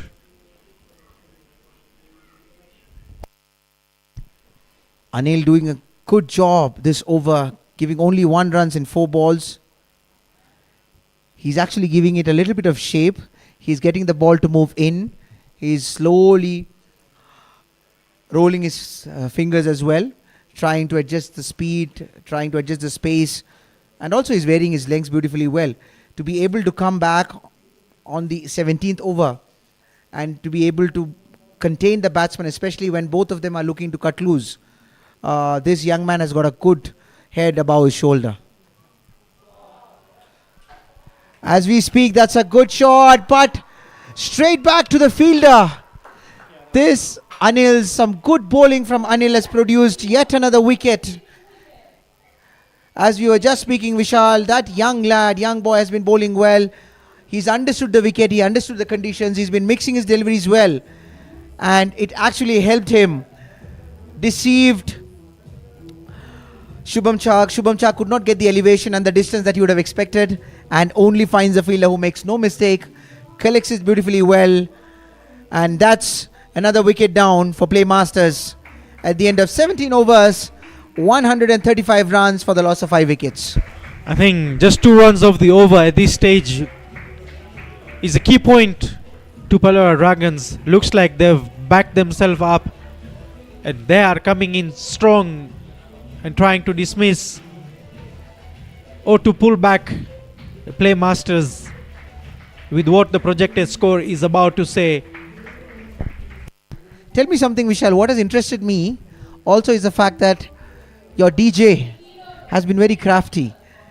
I see a lot of songs which has been customized to each team. Yesterday we heard about Mahadev Strikers. We saw Purple Caps, different teams, Hariom Titans, all of them having a slogan or a specific song. Tell us about it. How has the DJ been so instrumental in creating such songs for each teams? I think it's something that the technologies have been there now. Is a way more ahead of what we are talking. As we speak, someone somewhere is in a different level of inventing something different at this stage. You might even never know that as we are speaking here or commentating, you might even not know that in future, maybe in about 10 years time, you might even have automation of commentary straight away giving back to the audio without even sitting anywhere or without even making use of a human. It's all on the technology at this stage. As much as I'm a huge supporter of AI, I still feel the AI won't have the feelings that we bring as cricketers into the game. And AI would sound the same way irrespective of you hit a 6, you hit a 4, you get a wicket. But it's us as commentators sometimes that bring that extra feelings into the game with how we love the game. I think that would be still missing. So I would still not agree with you that the AI would replace a commentator. I think that's what Prasant thinks. Everyone has their own thinking, but actually it is a point to be noted that the feelings of what we play and what we say is very much in a different caliber. And we are also being part of the game, playing on Sundays and any other cricketing basis. It's obvious the reactions and the emotions, both of us do feel that. But the way you say AI or robot or whoever is going to take in charge do not have that feelings in the game of cricket. Yes, in fact, this is something that I've always loved, because if you see the games, it is the commentary that always brings the game alive, makes it much more interesting for people who are sitting at home and watching it. We've seen some really greats of the game becoming exceptional presenters and broadcasters. Ravi Shastri is a classic example, Tony Greig, and a lot other names, some of the names that comes into my mind, because these are greats who've later on became even better commentators. I would still remember Tony Greig on top of his voice, especially when Sachin used to bat. The way he used to commentate for Sachin Tendulkar was amazing. And so was Ravi Shastri. They used to even host a show called as Shaz and Vaz. It was Ravi Shastri and Wazim Akram together. So this it's commentary that really brings a lot more interest into the games, especially for people like us who used to sit home and watch it live. Imagine if it's just a blank screen coming with no voice on it. How would you just feel it? You look at it as if you're watching a movie with nobody speaking. It's kind of the way. We'll just say the same thing, like when you're speaking Hindi and you're speaking South Indian, the subtitles that come in.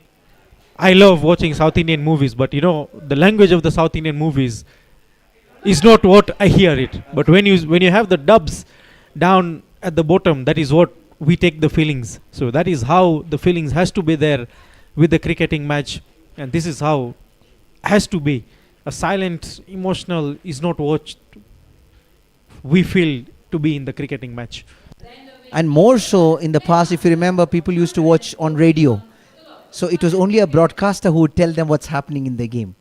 Otherwise, they would really not know what exactly is happening in the game. And not everybody had the opportunity to go to the stadium at that point in time. And only the privileged would be able to go to stadium. But cricket has evolved over the years, as we have seen across the world. It has become an amazing sport. Of course, India has carried the burden of lifting this game because, again, 1.3 billion cricket crazy country, and they've really revolutionized the whole game, taking it to a different level altogether. And they are also the second richest sports board after the FIFA. So they have actually raised the game to another level, and there are many other nations as well. And today cricket is totally evolved, and the way the sport is moving, I would not be surprised if cricket becomes an event in Olympics too. There's a lot of discussion going on. It's definitely something that needs to be implemented anyway, because it's not a sport that is not popular now. It is the players are the ones that are making it popular. at the times of, we would say, the sign of V.F. Richards, Sachin Tendulkar, Brain Lara, currently Virat Kohli. All these trends or the future stars are making a very much well known to make the cricketing level high, making their self a brand ambassador for the cricket leveling. At this stage, wherever we are, I would say, is those international cricketers and and the stars that are coming in are the ones making aware of the game. And this is what we are filtering out to give our youngsters, and this is what we are saying. The youngsters have to fill the gap to move this ahead and move on with the game of cricket.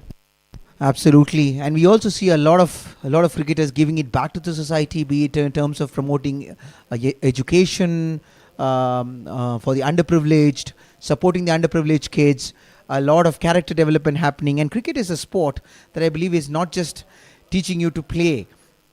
It also teaches you a lot of discipline. It teaches you a lot of other characteristics that helps you to become a better individual.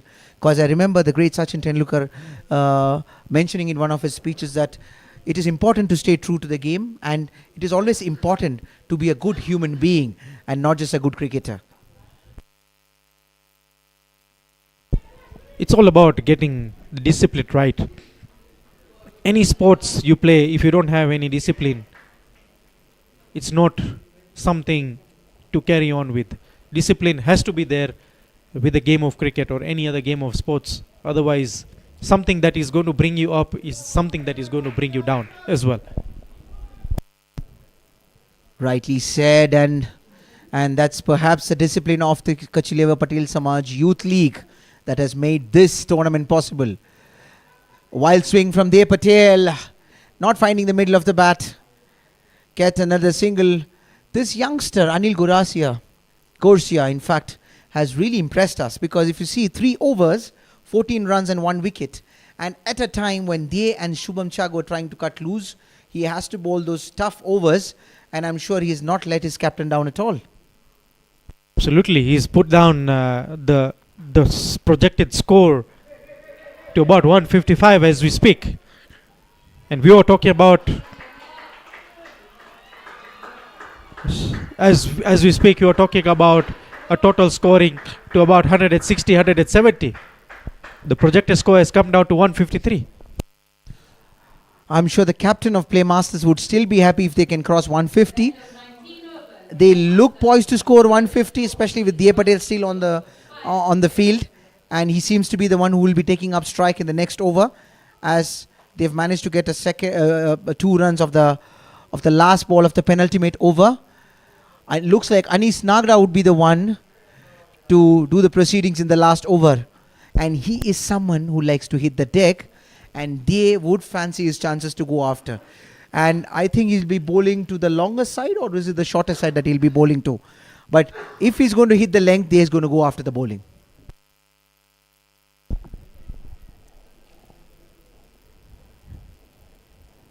But I believe if Anish Nagda bowls short ones, he's definitely going to be smacked well, and you will see something coming over the pavilion.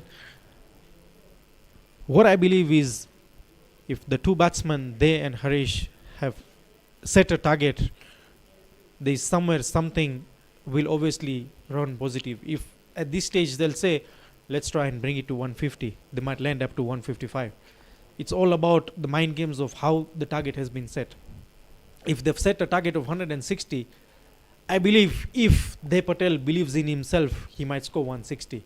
But the pressure situation comes in when you've bowled 2 dot balls straight away in the first in the last over.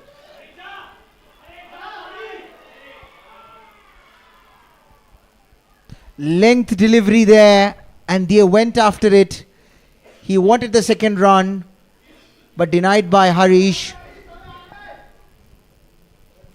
The teammates from the balcony was also supporting or shouting for Harish to go for the second run, but he seems to be having a different plan altogether, or maybe he thought that he might not just make it. It would be interesting how Harish is going to approach this delivery. They would definitely want to score at least 10 runs in this over, which should push the score to 156, which should make the captain happy.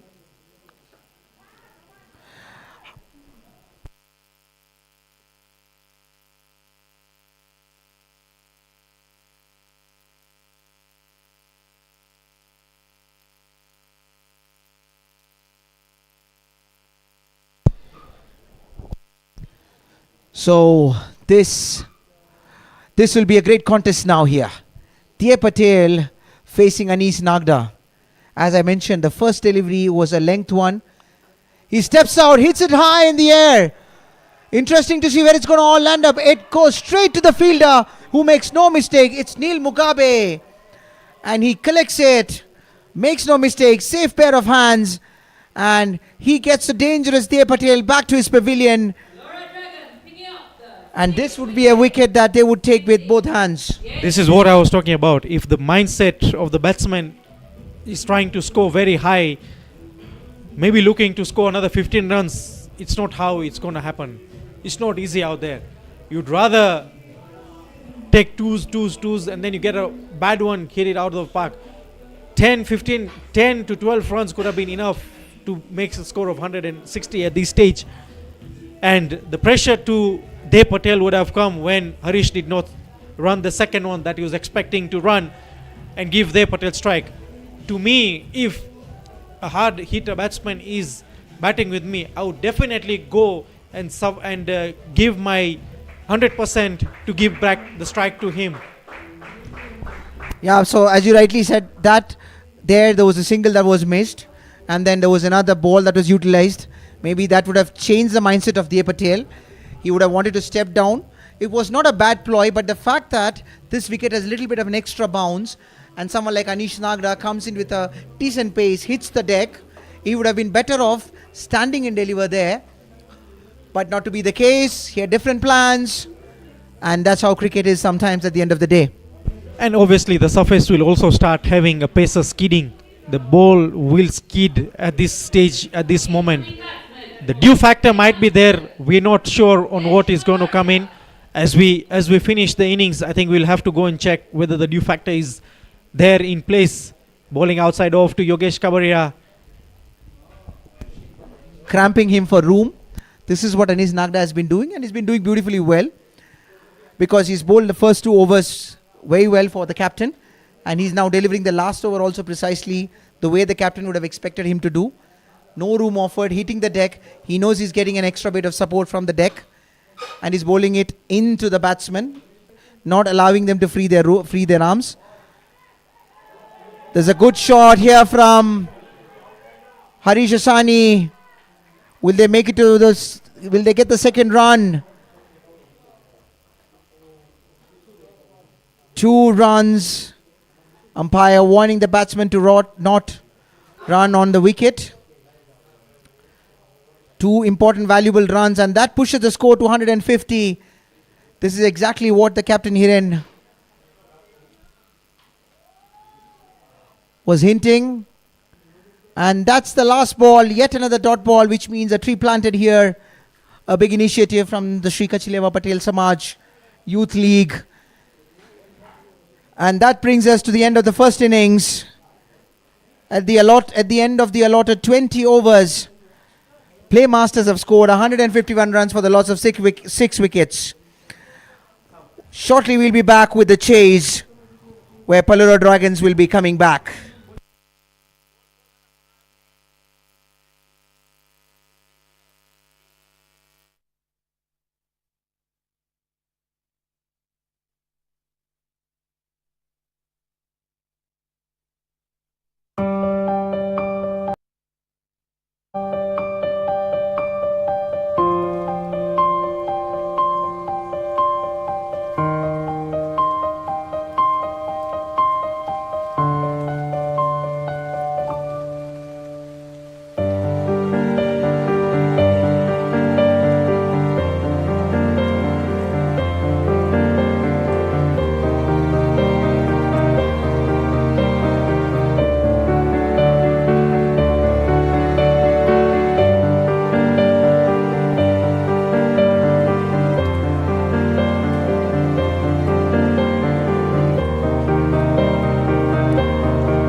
So we'd like to welcome Mr. Tom Tikolo. Welcome, Tom. Thank you so much. He's someone who has been in the cricketing fraternity of Kenya for long, someone with a very, very powerful surname, the Tikolo surname. We know the family that has cricket running in its blood. So once again, welcome to our tournament. How are you finding it at the Sri Kachileva Patel Samaj Season 2 of the T20?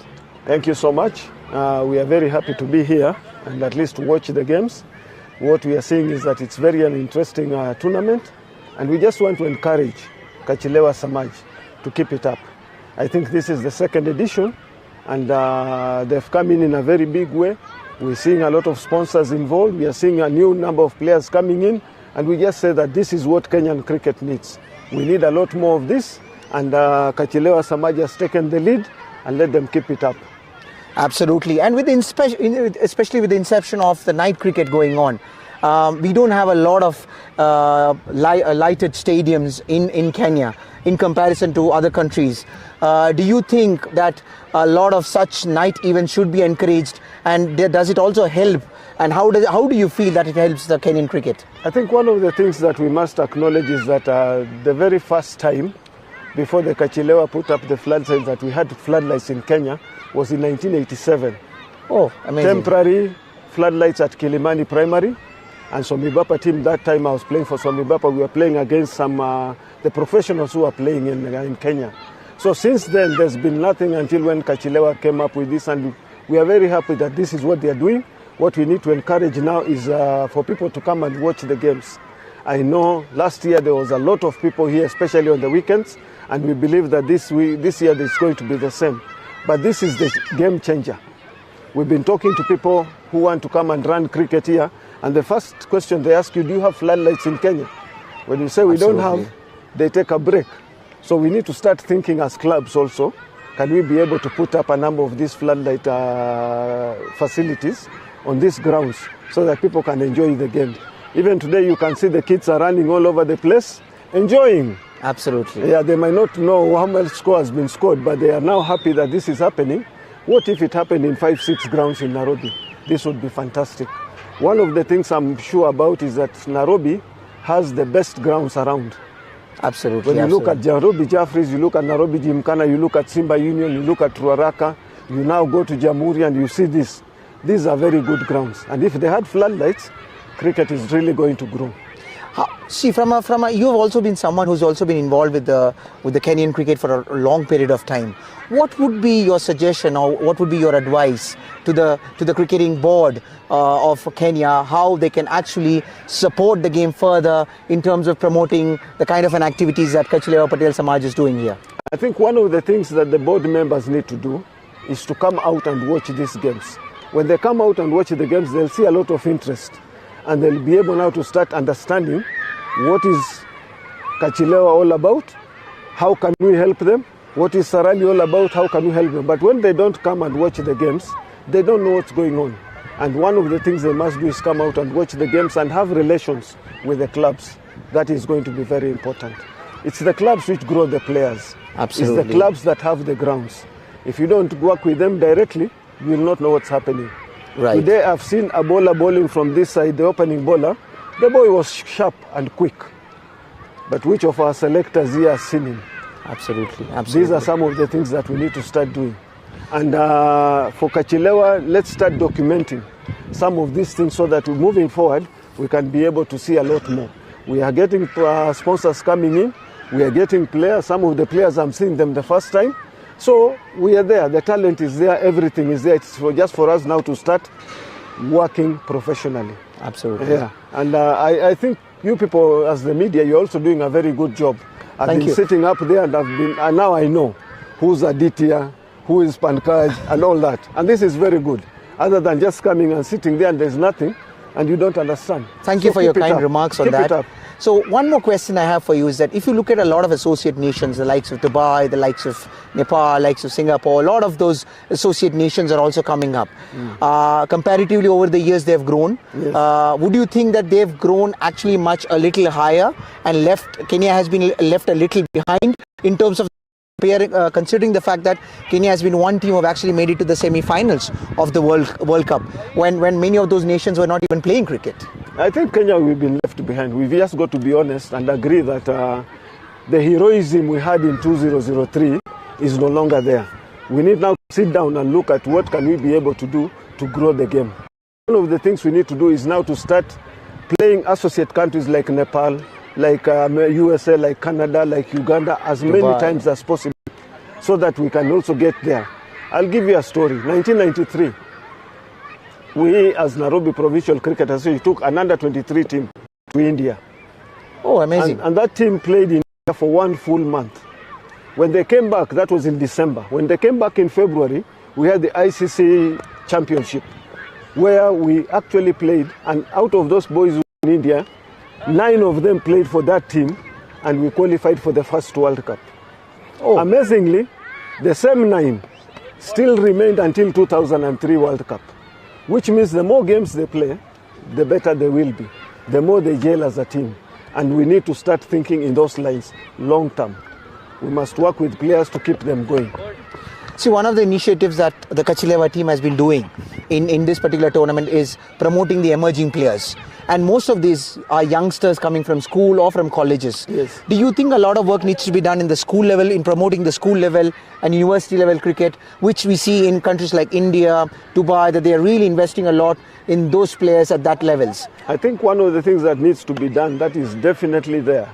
These kids, you cannot start playing them when they are 16, 17. You must start when they are 7, 8 years. And that is the way we want them to go. And the only way you can do that in schools. And Kachilewa has been very good. My son was here. He didn't play cricket, but he played football.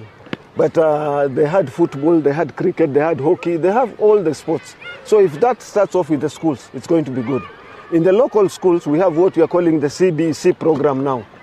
That wants to see talent. So we must now try and push cricket into those schools. I'm happy to hear that Masinde Muliro University are hosting the East African Games. Oh, great. The ball games. So cricket has been incorporated into it as a guest game.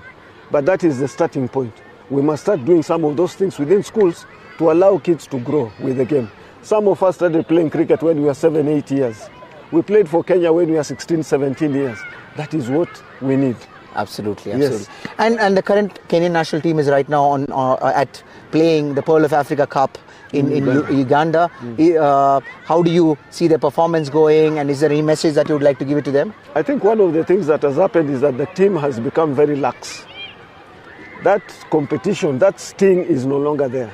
And what they need to do is to get back, stop thinking about too many other things and play the game. We've got some very good talented players. We've seen people like Rakesh Patel, Shem Goche, when they were very young, and they've continued to grow the game with this country. They just need to be a bit more tough and play the game. One of the things that they'll need is to be allowed to play as many matches as possible, not to wait for a tournament. Like now in September, they're going to play the T20 qualifiers in Zimbabwe. But how much exercise or how much practice have they put in? That is what is important. We need them to play as many more games as possible so that they are game ready when they get there. I've always believed that cricket is not won on the match day. Cricket is won in practice before the match day. And this is what they need. And lastly, before we let you go, one last question is that would we be seeing more of you in our matches? One of the things that my parents taught me is that cricket is your passion. Absolutely. And whenever you have a chance, get there and see what is happening. And I always keep watching the games, and I'll be around. Thank you once again, and even Mr. tomorrow, Tontikoldo. My brother David is coaching one of the teams, so I'll come and see what he's been doing. Absolutely. So that's it. We've heard from one of the legends who's been in the cricketing fraternity of Kenya for long. We'll be looking forward to seeing him more and having him for the tournament. Thank you. Thank you so much, and well done. Thank you. Pleasure.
All right, ladies and gentlemen, back for the second innings.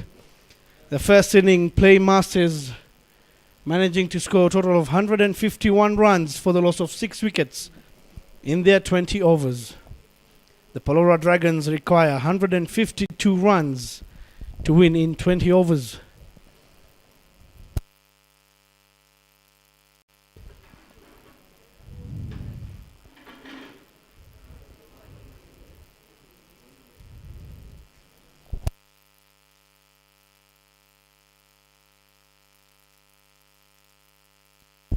The opening pair for the PALORA Dragons, Nirav Budia and Chandresh Hirani. And bowling over number 1 for the Playmasters, Kush Kerai.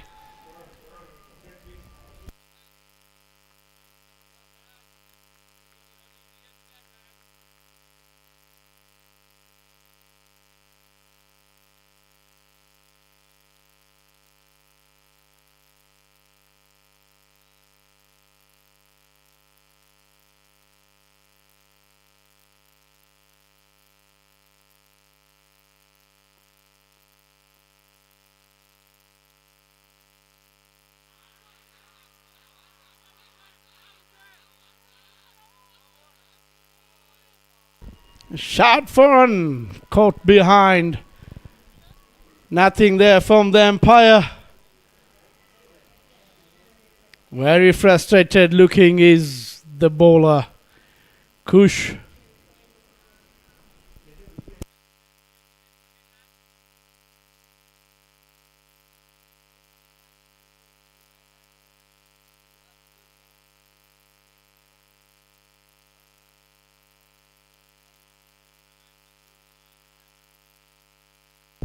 The bowler seemed to be very, very confident.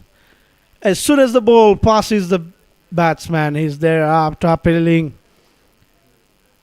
But the umpire says otherwise. Low full toss, straight to the fielder. A quick single there.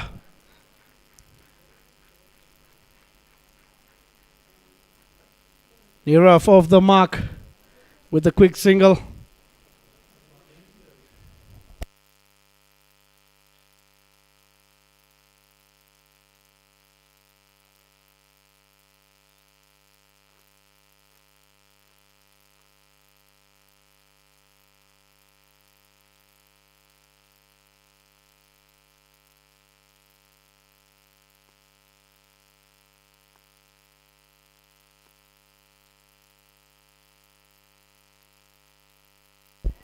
A good in-swinging delivery, keeping a bit low there. Chandresh trying to go over. A wild swing and a miss. Good over so far there from Kush. Just giving out 2 runs off his first 5 balls.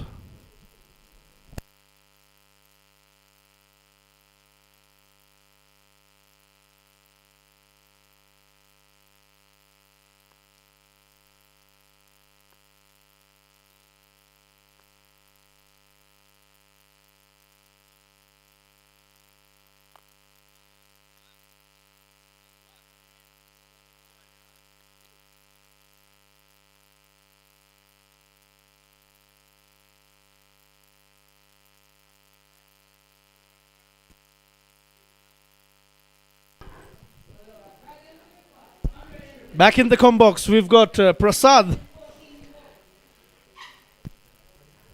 Thank you, Raj. We have the chase here, and the chase has been started by Chandresh Hirani and Nirav Budia for the PALORA Dragons. Chandresh Hirani, a flamboyant opener who likes to play his shots, doesn't shy away from playing his shots. If they have to chase the score, which I believe this would be the highest runs to have been chased in this tournament so far by a team batting second, they would really bank on Chandresh providing them some much needed impetus during the power play. What do you say? Definitely yes. And with the way Kush Kerai started the innings for the Playmasters, just giving out 2 runs and there was a good shot for a caught behind, but looked like it touched the shoulder. That's up in there by Nirav. What a wonderful way to start. And that's a maximum there. Rightly signaled by the umpire, Paul Anjere. Raj, tell us a little bit about this player, Nirav. He looks like that he's someone who would like to really go for his shots during power play. Definitely, Nirav is someone who's got the power and he's got the timing. So during the power play, he's just looking at clearing the ball in the infield, trying to get the ball just over the infield.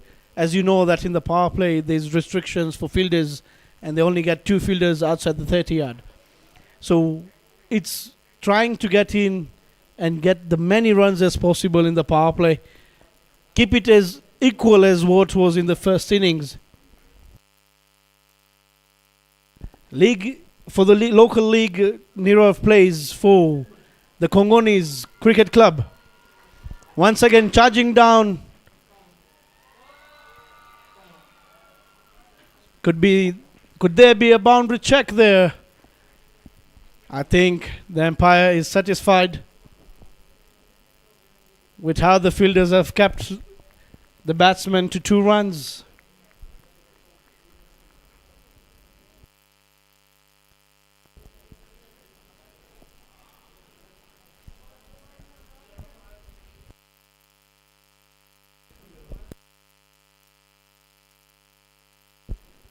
Bowling the second over is the left-arm pacer Vipin Vekaria. So, as we were saying, Nirav playing for the Congolese Cricket Club, also the captain for their team in the local NPCA league, and that is how he likes playing his game. Even at the local league, he comes in straight away from ball number 1, swings hard, once again charging down, plays it straight over the non-striker. Couldn't take a single there as the ball travelled a bit quicker to the fielder.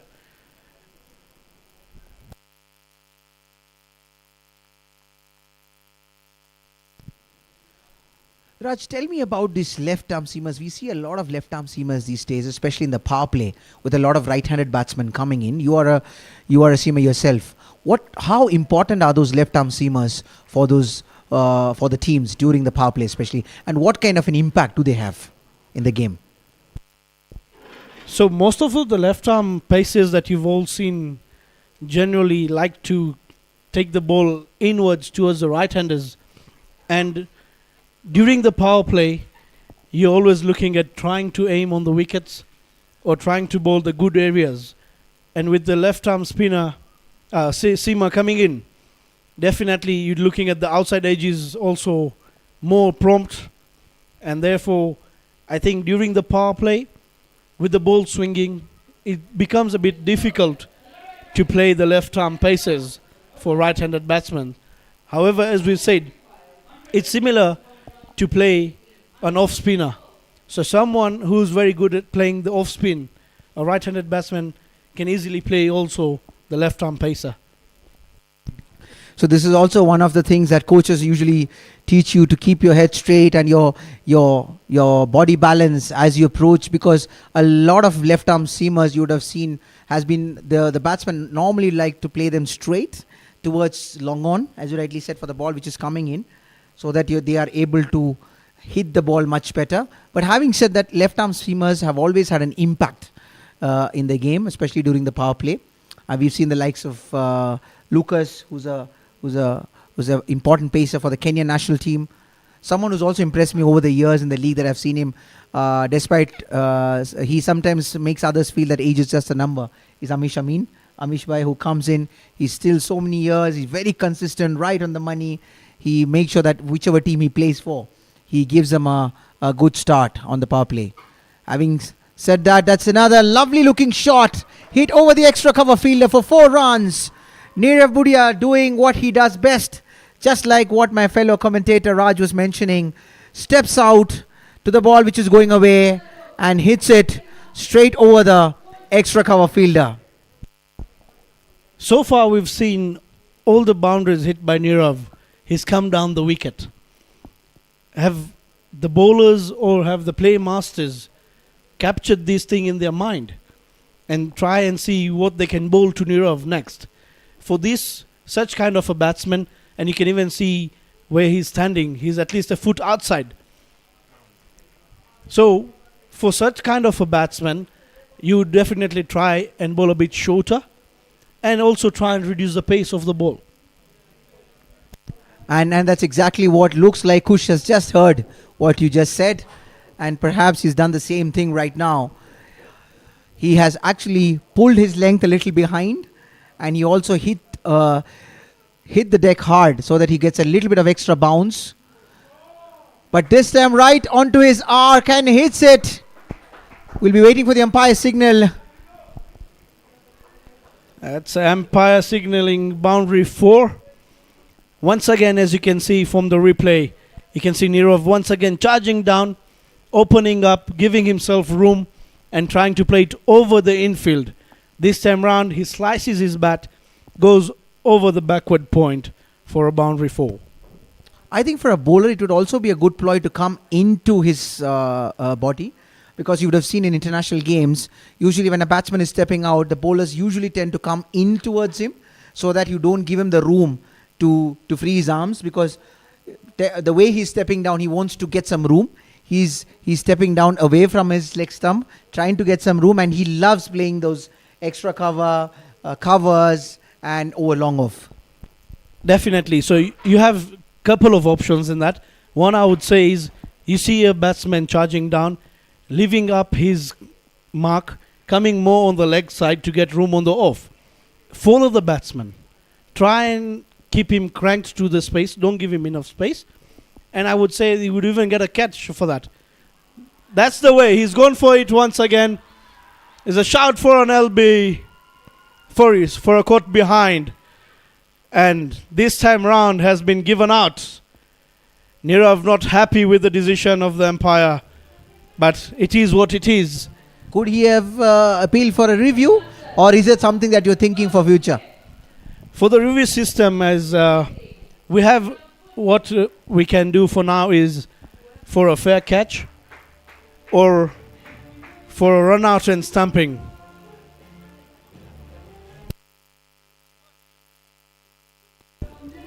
So with the technology that the world is advancing to, maybe in the coming future years, we get the technology as well here, and we can try and have a look at it and even try and implement it in one of the tournaments that we organize going further.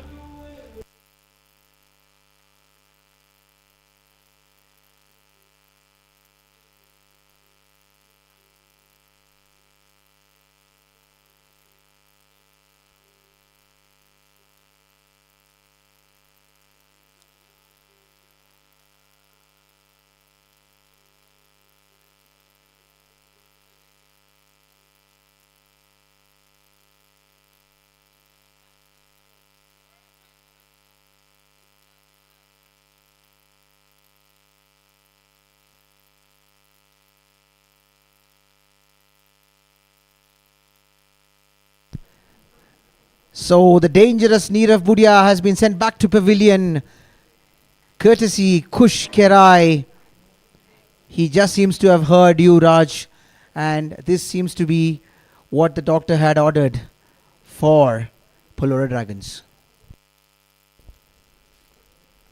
So taking in place of Niraj is now Aditya Vekaria, a very young lad who also represents the Kenya under-19 cricket team. Interesting prospect, but he wanted to go after the bowling on the very first ball, deceived by a little bit of outswing from Kush. He was trying to target the cow corner or the long on region. He went hard at it, but deceived by the swing.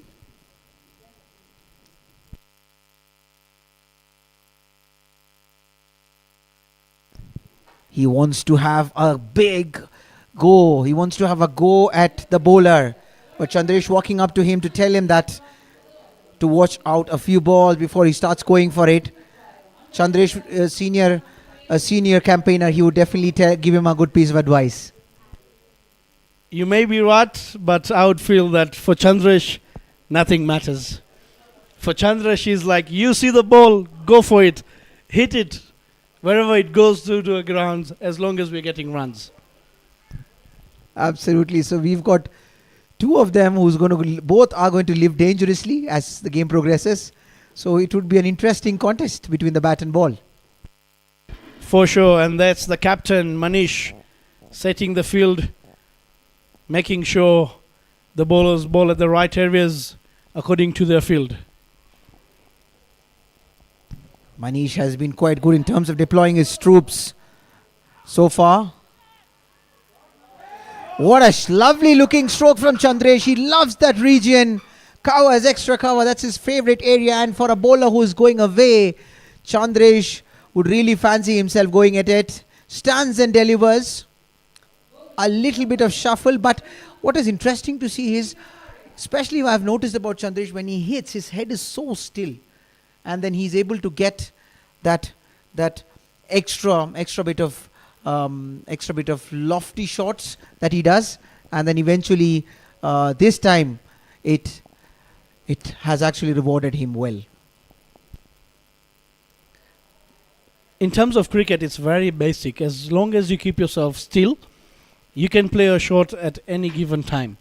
If you want to play a lofted shot, it's just the control of your arms. You want to play a ground shot, same way, control of your arms. With the replay, you can see well kept there by Pankaj. Once again, a brilliant keeper who plays for the Swami Bapa cricket team. Up in there. And what a flat six that is over. Extra covers. That's a meaty blow from Chandresh. And he would fancy himself going at anything which is pitched full outside the off stump. And this was exactly what he wanted. And he went for it full Monty and makes it for the first flat six of the match. I feel where the Playmasters at this moment are going a bit low is that having a left-arm pacer is coming round the wicket to a right-handed batsman. That means he's asking, it's making it easier for the batsman to see the trajectory of the ball and the line and length of the ball. And that is allowing Chandresh to play more on the off, rather than the bowler coming to bowl from over the wicket and not giving that room and not giving that time for the batsman to judge on how the swing is going to be, and not even also giving room to the batsman. Absolutely. Someone like Chandresh who likes room always try and bowl towards his body, and for sure you'll get rewards. That's a great piece of advice from a seasoned campaigner. I think you would have seriously, especially the PALORA Dragons, would have been hoping that the bowler listens to some of the advice that you've given. Looks like he's decided to come in towards Chandresh, but he plays it nicely, still manages to get a single, brings back Aditya back on strike.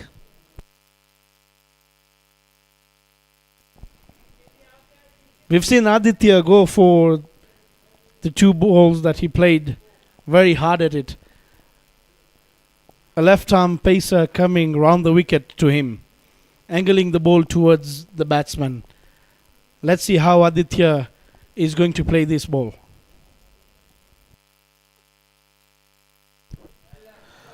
This would certainly not the line that you would expect him to be bowling. Vipin has been swaying away, drifting away from the line that his captain would have expected him to bowl.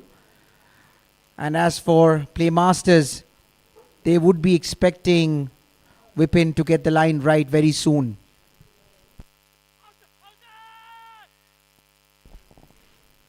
This time around, a bit much straighter. Shout for an LB. Empire's signal. Leg by. Definitely drifting down the leg side. And the fact that you already mentioned, Raj, that he's coming left arm round, does it also affect his chances of getting an LBW decision going his way? Definitely, because when he's coming left arm round, he's trying to take the ball from almost the wide line towards the wicket, and that means there's a bit of movement there, and that would definitely carry the ball away from the stumps at any given time, unless you're a bowler that is trying to swing it back away from the right-hander. Then you would have chances that the ball will keep it much straighter rather than even moving on the leg side. Absolutely. And at the end of 4 overs, the score moves to 34 runs for the loss of 1 wicket for PALORA Dragons. The current run rate is at 8.5. The asking rate is 7.88. So far, PALORA Dragons seems to be on track, Raj? For sure, and the aspect of this game is the power play. What the power play does, on who controls the power play, is more likely to win a T20 game. There could be a chances that yes, you have a setback, but for most of the cases, the team that dominates the power play ends up winning the game. Precisely, and very, very rightly said. And this has been what we have seen over the years, the way the game has evolved. I think power play is extremely integral and crucial part of how the game progresses. Whichever team gets an upper hand in the power play are the ones who definitely are able to exert their strong foothold on the game. And more often than not, you would realize that the decision usually goes in favor of the team who've dominated the power play. And that sets the tone for the whole game as it progresses. And the major reason for that is whoever dominates the power play, you keep the opponents guessing, you keep the opponents on the backside because you've got a dominant power play. So what a shot that is from Chandresh. On the leg side, through the long on, 4 runs signaled by the umpire. Strong use of the bottom hand comes into play. He picks it up outside the off stump and pushes it towards the farther side of the mid-on fielder. Hits it between the mid-on and the cow corner. I think these are the shots where you realize that the bottom hand comes into equation. Definitely, and Chandresh being a power hitter, he's got much more of his bottom hand than the forward hand. Now looking at Chandresh charging down, the keeper decides to bring himself up, not giving the room for Chandresh to walk down the wicket. Let's see, would that make a difference for the Playmasters? This is very unfortunate for the Playmasters. The keeper decides to come up and the ball has been bowled down the leg side. It becomes very difficult for a keeper to get this in hold. Absolutely, and also the fact that most of them are not regularly playing these conditions, especially with the lights coming on. It would also have an impact, a crucial impact on the keeper. As a keeper, I definitely feel for the keeper right now.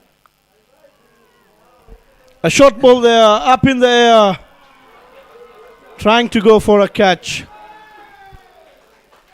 Somehow, that's a drop, goes through the fingers of the fielder. Very courageous there from Harish. The keeper being up, he's trying to bowl a short ball. I think what he was trying to do, what was hitting the deck, and the ball did get a little bit of extra bounce, but again the bottom hand coming into play. He was not able to have full control of the shot. I believe Kush was running towards his backside, but unfortunately he could not make it, and 4 additional runs also given away, conceded to PALORA Dragons. Another shot here. This is not at all helping the fielding team. As you rightly said, Raj, this is not the length that he should be bowling, especially with the kind of a field that he has set up, and knowing precisely that Chandresh loves to free his arms. No room should have been offered on the offside, and unfortunately the bowler seems to be offering him what he really wants. And Chandresh would be very happy with what he's been receiving so far. He hasn't had to do any of the extra work. A shorter ball once again through the mid-on fielder, running for a boundary. See, the way he's been playing, if you observe, he clears his left leg and makes sure that he's creating enough room to go after the bowling. This is precisely the ball, the length ball outside, clears his leg, goes after it. Doesn't matter sometimes how he gets it, but he still gets it. As I earlier said, Chandresh says he was not going to tell Adi that, listen, let's wait for a couple of balls, let's see how they are. They'll go for whatever they get as long as they're getting runs. And that is what we've seen Chandresh so far doing. He's got 21 runs in this over from the over of Harish Rabadia and just 4 balls. This is entirely a total game-changing over for the PALORA Dragons. Very big over. Very, very big over in the context of the game. Again, you have to understand. Now, looking at the current run rate, you see the run rate, required run rate. It's actually dropped down to 6.6. It's just run a ball now. So what invariably this over has done is pushed the PALORA Dragon to a comfortable position from where they would imagine that they could just even nudge those singles and twos and still get there. So this has really reduced the pressure on them, and 56 runs in 4.5. That's a brilliant power play that they couldn't have asked for more. For sure, any team at a particular stage, as you mentioned, 56 in just 4.5. That is what every team would want to do in the power play. So therefore, right now, can we see a change in bowling? Try and get a spinner for the Playmasters. What a shot there that is from Aditya. Over the long on, the mid-off fielder. Not really getting the timing on it, but he got the bit of elevation to go over the infield. And 2 more runs added to the score. 24 runs of this over after the end of 5 overs. PALORA Dragons 58 runs for the loss of 1 wicket. Raj, what was also very pleasant for me to see was the fact that there's a big influx of youngsters, and into especially coming into this tournament. And previously, my fellow commentator Vishal was also of the opinion that this is a tournament where you promote a lot of young emerging players. What was the thought process behind it? And before you even say an answer, I would definitely like to congratulate the Youth League for really promoting emerging players, because this is the foundation for the future. Definitely, Prasad, very rightfully said. The cricket in our country, and with all the youngsters that we have, the more opportunity we give them for a competitive match, the more better they become. With the training that they do every time, and with their coaches in their respective clubs, only training would not know how a particular player is standing. But giving them such games, giving them such a competition, they would understand of where they stand.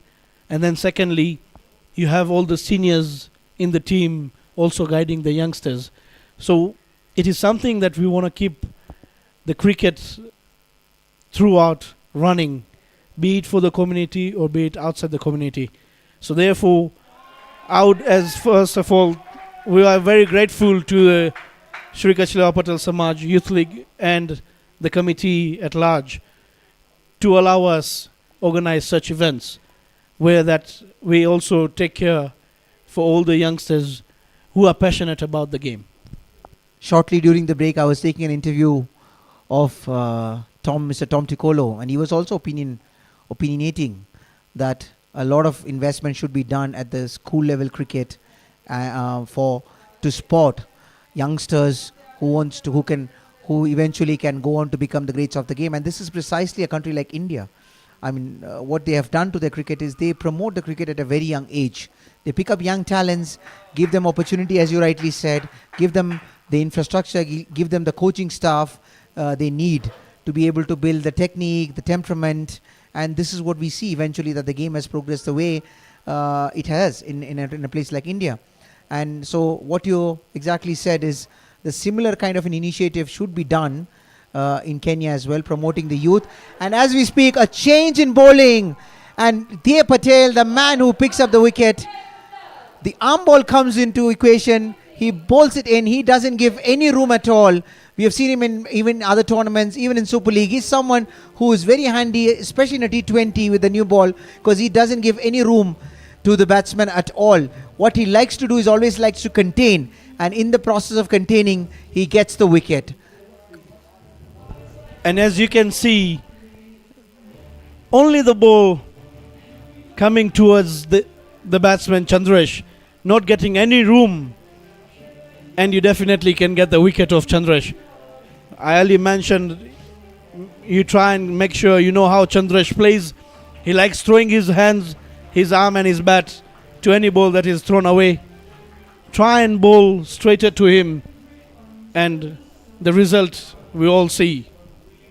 But what he has eventually done for the team is he's given them a great platform from where they need to just bat sensibly. And I believe with the experience of Nitish Irani coming in, they will be looking at, because right now that start which was given by Chandresh has ensured that now PALORA Dragons, all they need to do is just keep ticking the scores, take the ones and the twos. Even they don't have to go for extremely extravagant shots to get or create or manufacture shots to have boundaries. Definitely, the platform that has been set by Chandresh Irani and the PALORA Dragons, at this moment the Playmasters are only looking at taking wickets. Dot balls are not going to make any difference to them. Right now we just run a ball, slightly above run a ball. So those are like a wicket, an over, you don't mind even getting 2 or 3 runs. You know, next over, if you convert 2 boundaries, you've already come back to whatever you require. So right now, for the PALORA Dragons, they need to be very positive. Try and just rotate the singles here and there. And then wherever you get an opportunity to take a boundary, convert it, and you get the runs that you require. Absolutely, Raj. And as we speak, that was a very economical over from Dev Patel, getting the price wicket of Chandresh Irani and giving away only 2 runs. And if you really look at it, he is someone who would really enjoy this track, because he's a tall lad. He has a very high arm release. He likes to hit the deck, brings his arm ball into play, especially with the new ball, doesn't give any room to the batsman. And especially on a track like this, where we have seen that the spinners really enjoy as the game progresses. This was definitely a condition that Dev Patel would love to bowl. Exactly, rightfully said. And one more thing is that we have played cricket with Dey quite a lot. One thing that the teams need to understand is that Dey is a left arm spinner, but with the height that he has and the release point that he has, it's much over his head. With that, Dev Patel also gets a bit of turn and bounce, so that becomes very difficult for the batsman to play for Dev Patel. So as the tournament progresses, I believe all the coaches and the captains and every player are looking at each and every player on how they play. They will have their analysis happening, so that whenever a team comes to play the other team, they know how the players will going to play each other.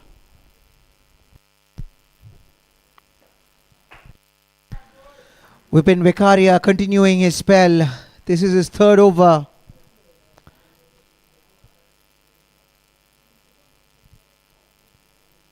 With this, I'd like to welcome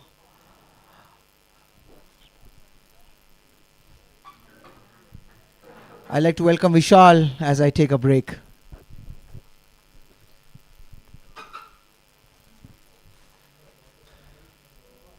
Thank you, Prasad. I think the PALORA have got a good start, courtesy of Chandresh Irani and Nirav Buria. Unfortunately, 2 of them were sent back. We have the youngster Aditya Vekaria, both the youngsters, one playing for the Kachileva, the other one playing for the Ruaraka.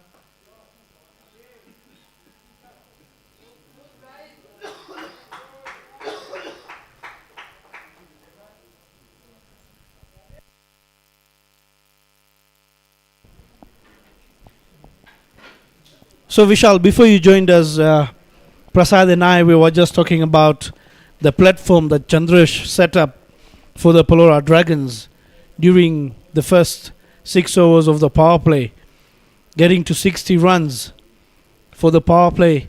Right now, for any other batsman who comes in for the PALORA Dragons, they're only looking at run a ball, and what you can see right now is Aditya and Nitish are only looking at taking the singles wherever possible. This also has now opened up the field for the Playmasters.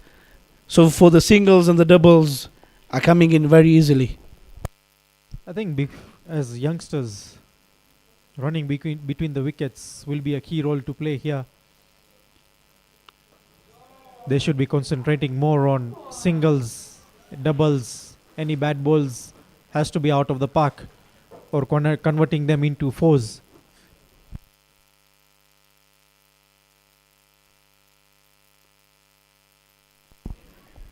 This is a brilliant comeback from Vipin after being hit for 23 runs in his 2 overs. Comes back in his 3rd over, just giving out 6 runs. So after the end of 7 overs, the total for the PALORA Dragons, 66 runs for the loss of 2 wickets. I think they still have depth in their batting lineup. Neil Mugabe, the likes of Rinkesh, the likes of Yagnik, Anish Nagda. So there are plenty of batsmen to come in.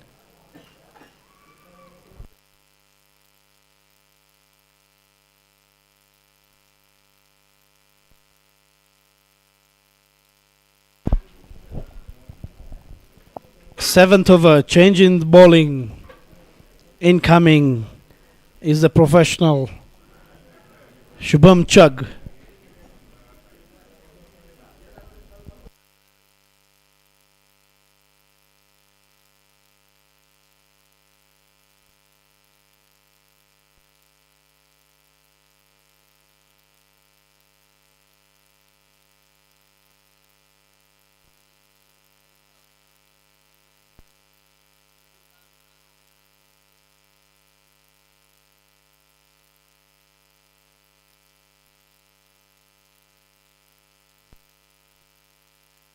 So just 6.6 required of the over. Shubham Chugg.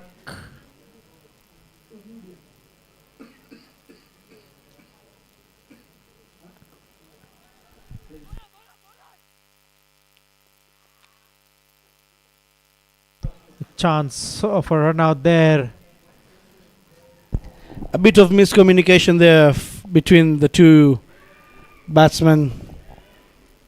Aditya Vekaria almost through, unfortunately not collected really well there by Shubham.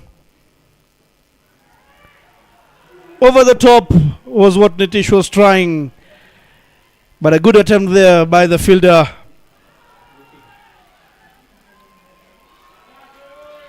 And that's a throw, hits the direct end. They get an extra run there as well. So this is what the Playmasters need to focus on. A wicket has converted into 3 runs, which could be an expensive one at the end of the innings, whereby the PALORA Dragons are looking to just chase 6 runs to 7 runs of the over. Very, very tricky there from the bowler, making sure that the non-striker doesn't leave out the crease earlier before he bowls. Outside the off, rightfully played there by Aditya for a single.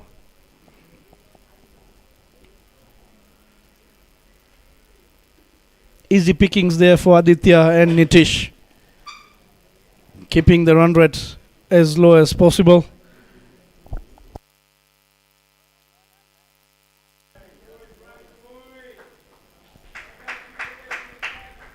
Opening the face of the blade at the very last moment And once again, rotation of strike. Very key, as Vishal, you've spoken about, for the young lads. If you know that you can't hit the ball, try and rotate the singles and doubles. Even if you take 2 doubles in an over and the rest of the balls you take singles, you still get 8 runs. It is all about having patience when you're batting there and focusing more on try and rotate, get the bad balls. Out of 6 deliveries, at least 1 bad ball will convert your game.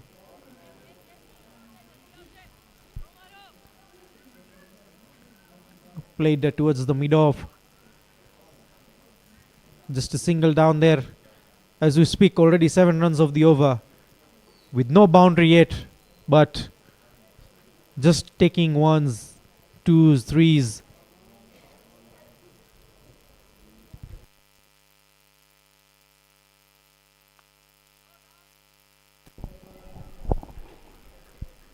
A wonderful shot there from Nitish, but straight to the fielder, the captain of the Playmasters. After end of 8 overs, PALORA Dragons 73 runs for the loss of 2 wickets.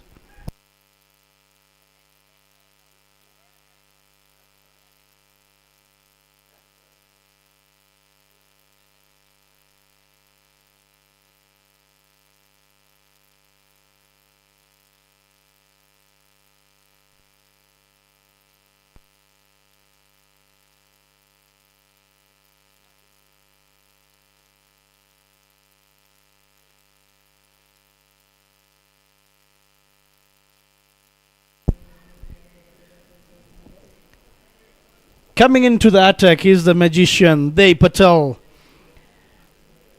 who got the wicket of Chandresh Hirani. Let's see what he has to do for the Playmasters.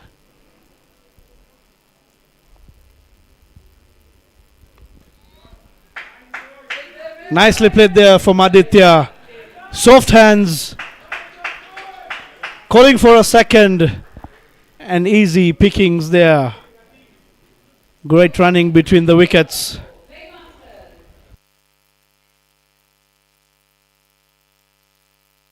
And this is what the youngsters are made of. Try and rotate the strike. Running between the wickets has been a great. A good shot there from Aditya Vekaria. Another 2 runs. Already 4 runs of the 2 deliveries bowled by Dev Patel.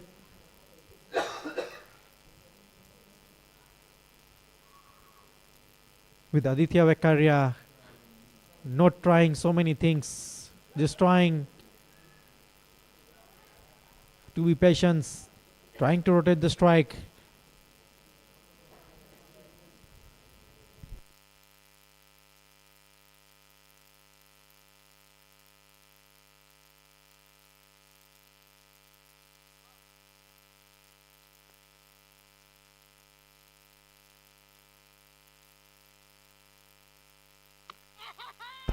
Once again, the arm ball coming in play. What a ball that is from Dev Patel. Picking up his second and the third for the Playmasters. Aditya Vekaria losing his wicket on 13 runs. Wonderful ball there from Dev Patel. The replay coming in.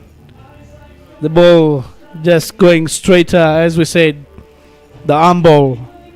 No turn at all. Aditya playing it on the wrong line. Losing his wicket.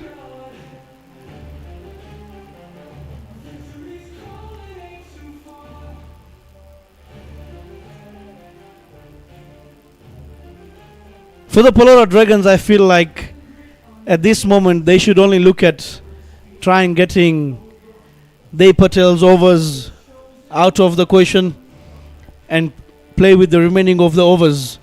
They're still on the 9th over. Dev Patel remaining with 2 overs and 2 balls to play.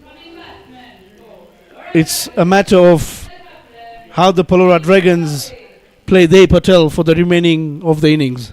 I think what you're trying to say is very much correct. The only thing they need to do is just rotate strike, no going hard. With this shot, Aditya went to hit hard at the ball, and unfortunately losing the line of the ball, bringing back the ball in. The quick delivery once again to Nil Mugabe. I believe that was a well-watched ball from Nil, playing at the back foot.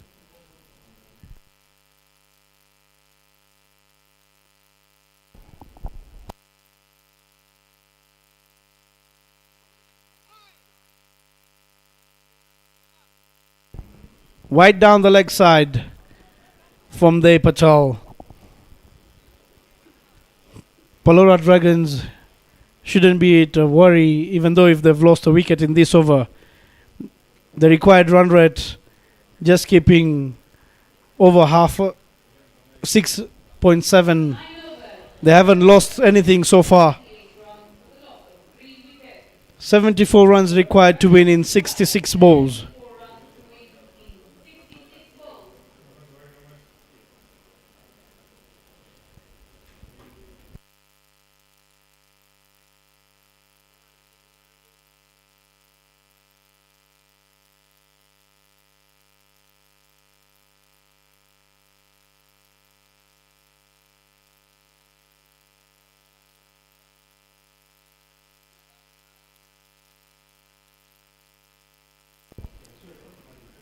So the last over before a strategic timeout. Would the strategic timeout play a big role for the Playmasters? Let's see how this over ends up and what brings up after the strategic timeout. An easy single there taken by Nitish, bringing in the new batsman Nel Mugabe on strike.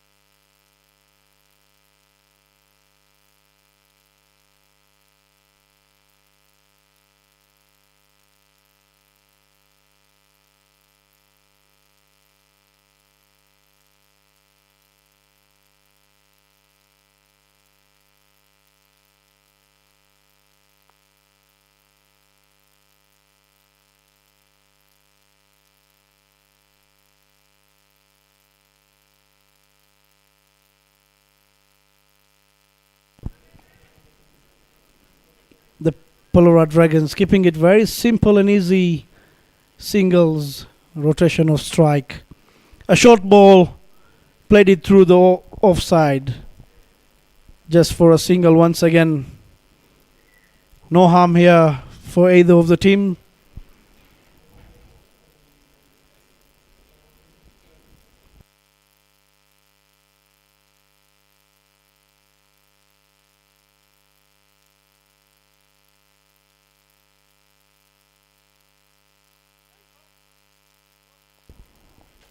Brilliant ball there from Shubham Chugg. Very decisive in terms of his bowling action. Looks like he's a leg spinner, but this one was the wrong one coming in.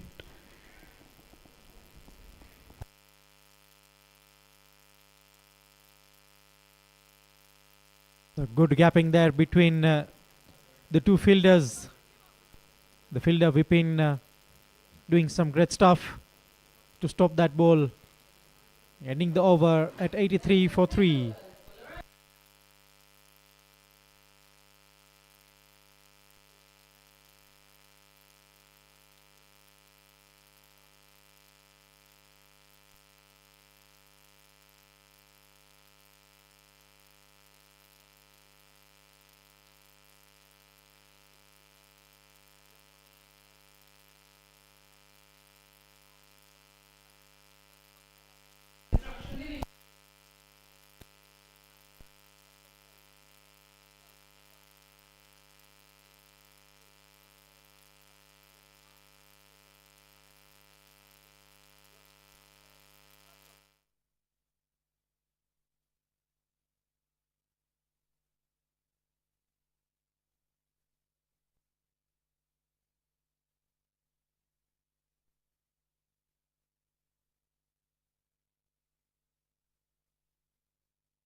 At the similar stage, the Playmasters were 84 runs for the loss of 2 wickets. And the PALORA Dragons are at 83 runs for the loss of 3 wickets. Not a much of a difference there. Let's see what the second half has got for the Playmasters.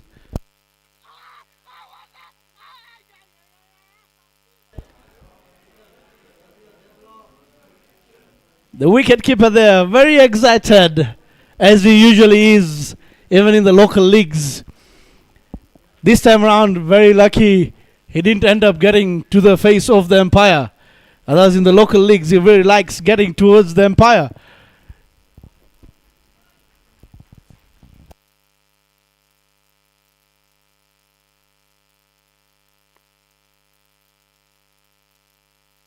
I think that is the way spirit of cricket is being played. At least some excitement has to be there. Otherwise, the spectators and the viewers who are watching don't get themselves entertained. Great running between the wickets there. A very good sprinter is Nel Mugabe. And also a brilliant fielder in the field, I would say. Very athletic, even in the field. Sweep shot there, reverse sweep. Well fielded there by Bhavesh. Restricting there, maybe saving a couple of more runs for the Playmasters. This is what is required from the fielders of Playmasters. With the bowling of Dev Patel. Brilliant so far. Flighted delivery, asking for the big hit. But respectfully played there. And look at the running between the wickets. Nel Mugabe seeing the fielder taking his time, straight away calls for a second and makes it is very easy peasy on the other side of the wicket. I think this is more important than pushing the fielders. The first run has to be run hard. The second one definitely will get it in. It's just putting some pressure to the fielder to try and rush himself. Maybe in a misfield you might even get another one.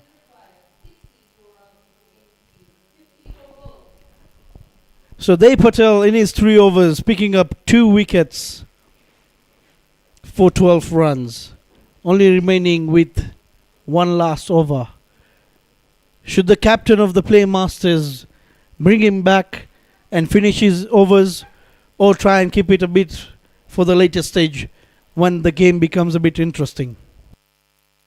I think he should continue and finish the momentum as he's going on, rather than him staying back. To continue the momentum, I think is very much important for him to finish the spell, as the Playmasters still have the likes of Bhavesh Varsani, who can bowl off spin and do some variation in between. The Playmasters also have Shubham Yadav. During the practice session that they had, I was there with Shubham and I asked him, for this tournament, you're going to keep? He's like, no, I have a keeper, Pankaj, and I'll be on the other side having a ball in my hand, trying to get 1 or 2 overs here and there possible. What a wonderful shot that is. Outside the off. And good running once again there. Nel pushing Nitish, making sure for a slight fumble, they've already gone for a second.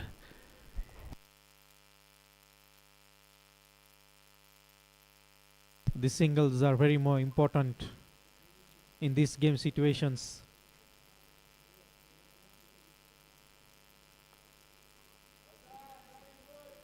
A slight edge from Nitish. Rajiv cuts down.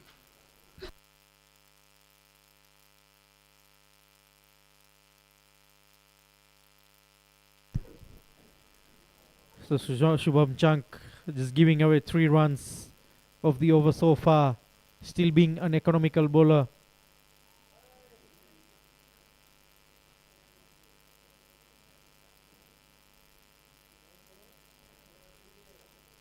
So Shubham Chunk giving warnings to Nitish.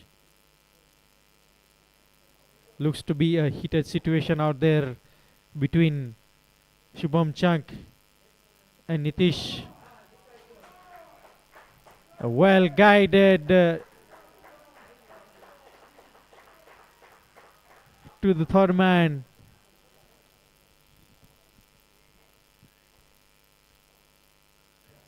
Then there will be a welcome boundary to Neil Mugabe and PALORA Dragons as well. It's come after a while.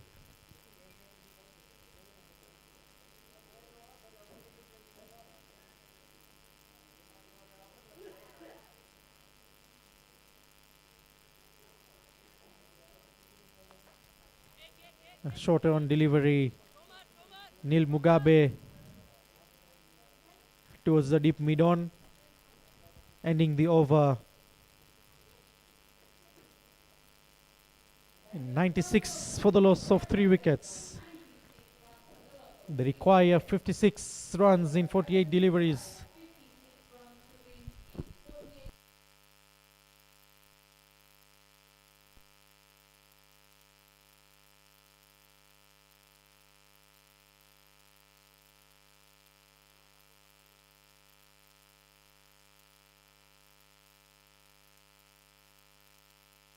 So captains brings himself to bowl the 13th over.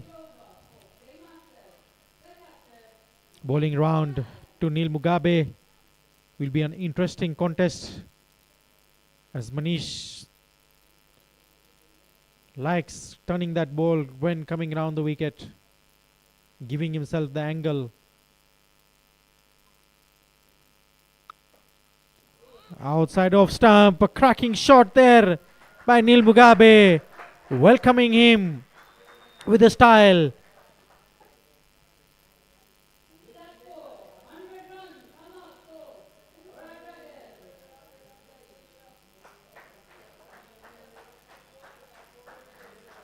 I would say a very much brilliant shot there from Neil Mugabe. This is what he's at his best when it comes to playing the spin. Good comeback there by Manish.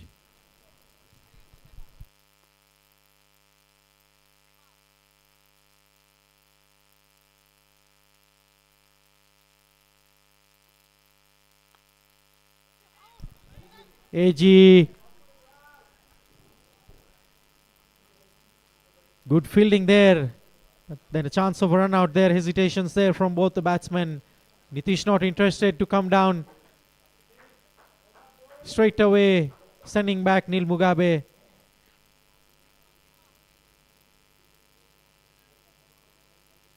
After the boundary, Manish has come up well.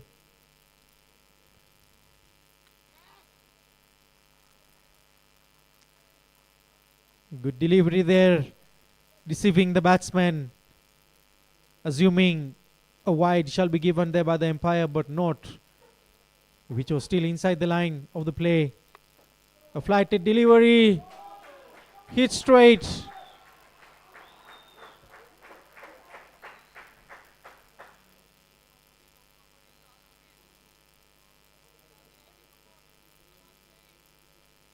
No chances of Manish Kerai getting a hand.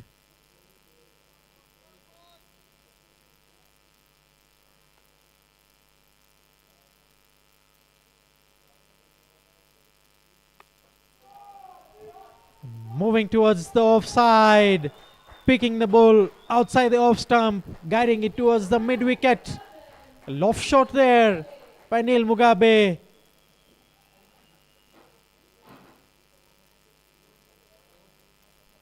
So we'll have a short break here in between the overs as we select another ball.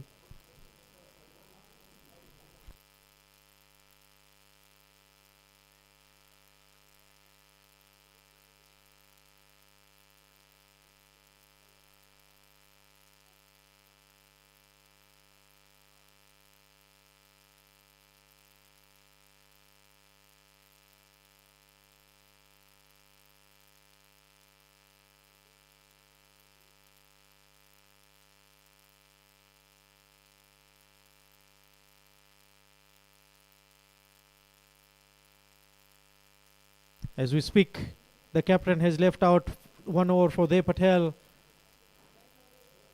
And Bhavesh Varsani will start his spell from the 14th over.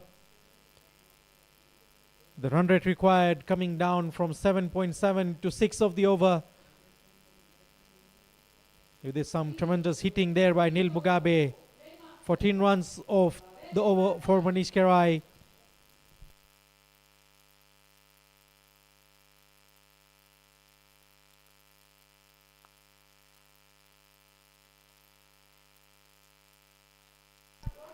So solid running there between the wickets, converting that 1 run to 2.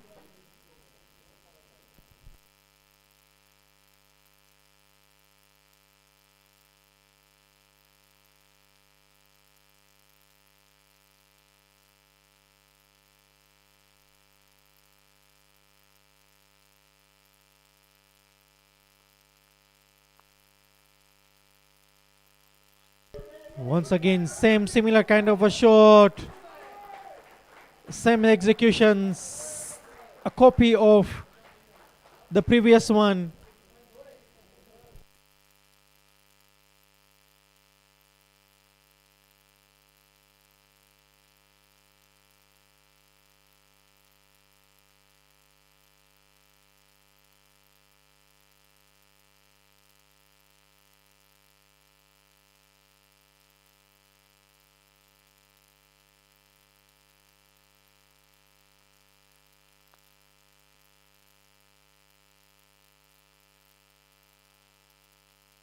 Same once again. 2 runs. The running between the wicket has been spectacular from the PALORA Dragons. 6 runs of the 3 deliveries.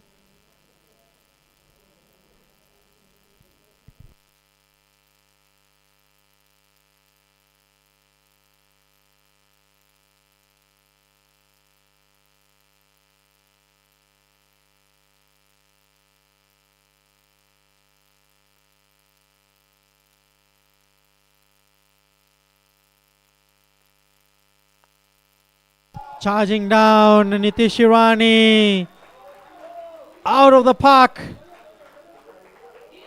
This is what I was initially saying, taking rotation strikes, hit the bat ball out of the park. Already 4 balls, 12 runs, making the equation less than 5 runs of the over.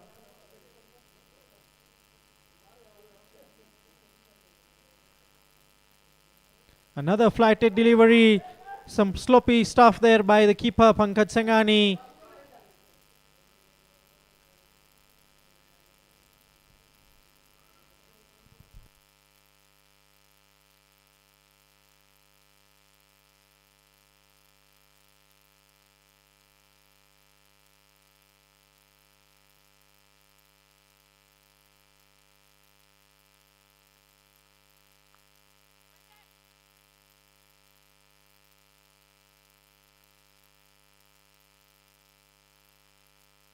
So 14 overs down, 123 for 3, 29 runs required.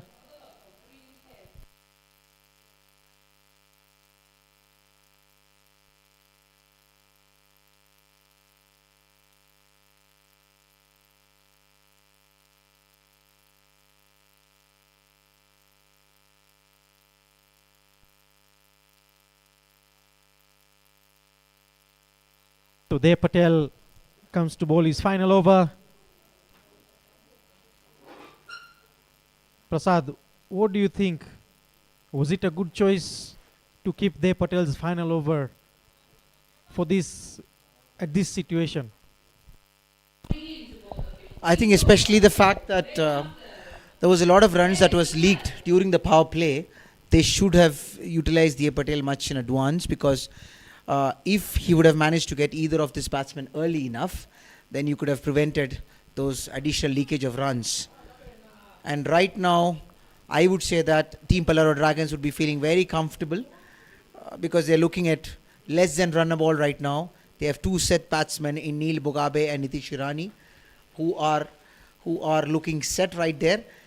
And I feel batting in the second innings has become a little more easy, especially with the wicket, the way he's behaving, Vishal. I think the conditions have started favoring the second hour batting. The way the first game was between the Purple Cap and the Nairobi Capitals, Purple Cap had very much difficult in chasing in that particular wicket, with Raj Budia bowling spectacular spell, straight away giving 3 wickets away, bringing the team home. That is what the pace bowlers have to be utilizing with this kind of wicket. I still feel that they should have utilized the pace. I think it was a little unfortunate for them that the way the Pacers have been bowling. Besides that, a lot of credit also goes to the youngster Anil Gorasia, who kept things very quiet during the middle overs, especially the fag end of the first innings. Otherwise, you must have been looking at more than 170 runs, especially the way they and Shubham were striking at one point in time. As even when he started bowling the first over, I had also assured and I told you that he's going to variate the ball and not easy for the batsmen to go for it, as the batsmen are still waiting for the ball to come to them.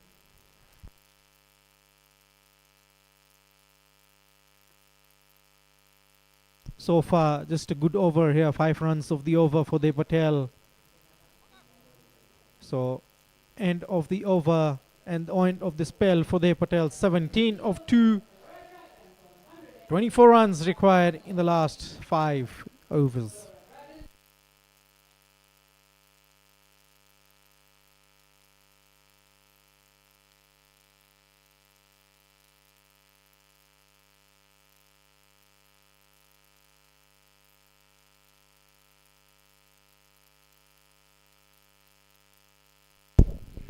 Yes, Vishal, and as you rightly said, he was very impressive from the first over itself.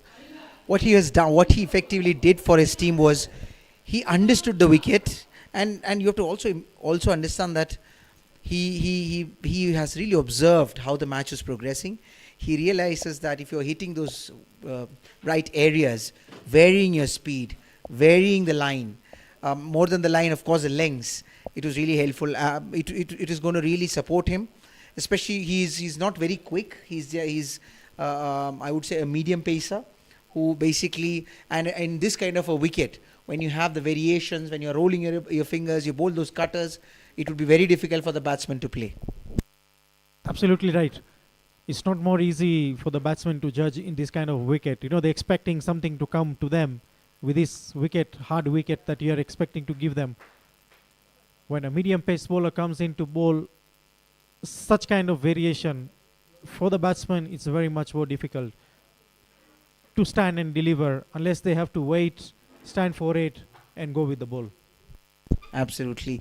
And if PALORA Dragons are to win this game, then I'm sure this is definitely going to encourage the other captains also to go for chasing, especially if you win the toss, because that would mean if PALORA Dragons chase the score, which most likely they should, because from the position they are, it's very difficult for them to lose.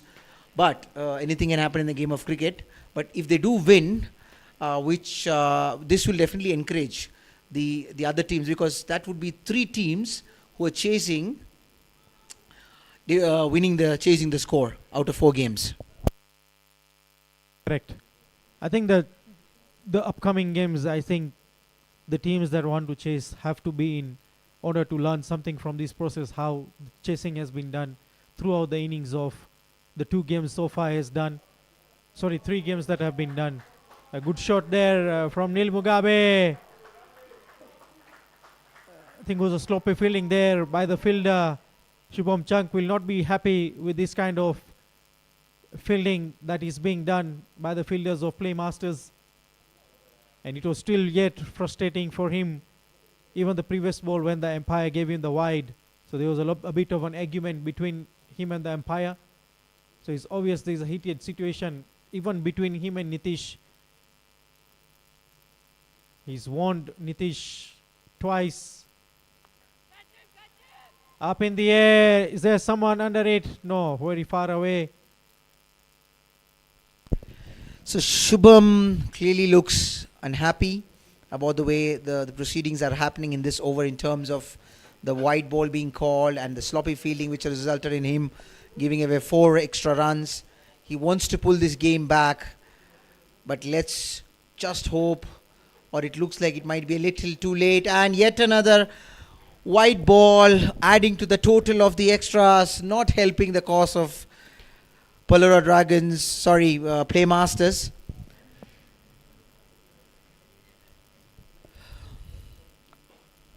Nitish steaming in, stepping out, trying to target the extra cover boundary. The fielder cuts it, but he wouldn't be able to stop them from getting the much needed 2 runs. That pushes the score to 138. Now PALORA Dragons require another 14 runs to be scored from 24 balls. As everyone seen the extras, they have 12 wides of the innings as yet.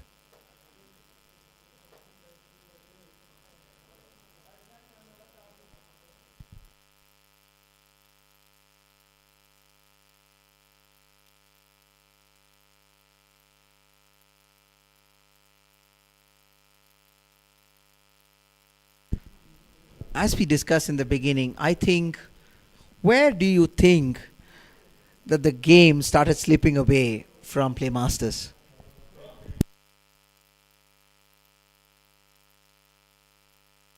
I don't think so. They've also been given any chances of game being on their side. From the first ball of the innings, they have been on the charge. There has been a very much communication, or rather than advisory information that have come to them, is they have to go hard, finish this game, make use of the surface and execute it right. That is all they've come with the intent to do. I think as we were discussing earlier with Raj as well, the power play sets the tone, especially when you're chasing. The power play plays a very pivotal role in terms of your team's chances of chasing the runs, and this is exactly what happened, because they had an excellent power play close to more than 65 runs, and when you're chasing a total of 152 runs and you get more than 65 runs in a power play, you are almost down to your run rate is almost down to run a ball, and this definitely cannot exert any pressure to the batsman coming down later. It's obvious, if you make use of the power play overs, that was 6 overs of the first, that is the bonus point you're looking at end of the innings.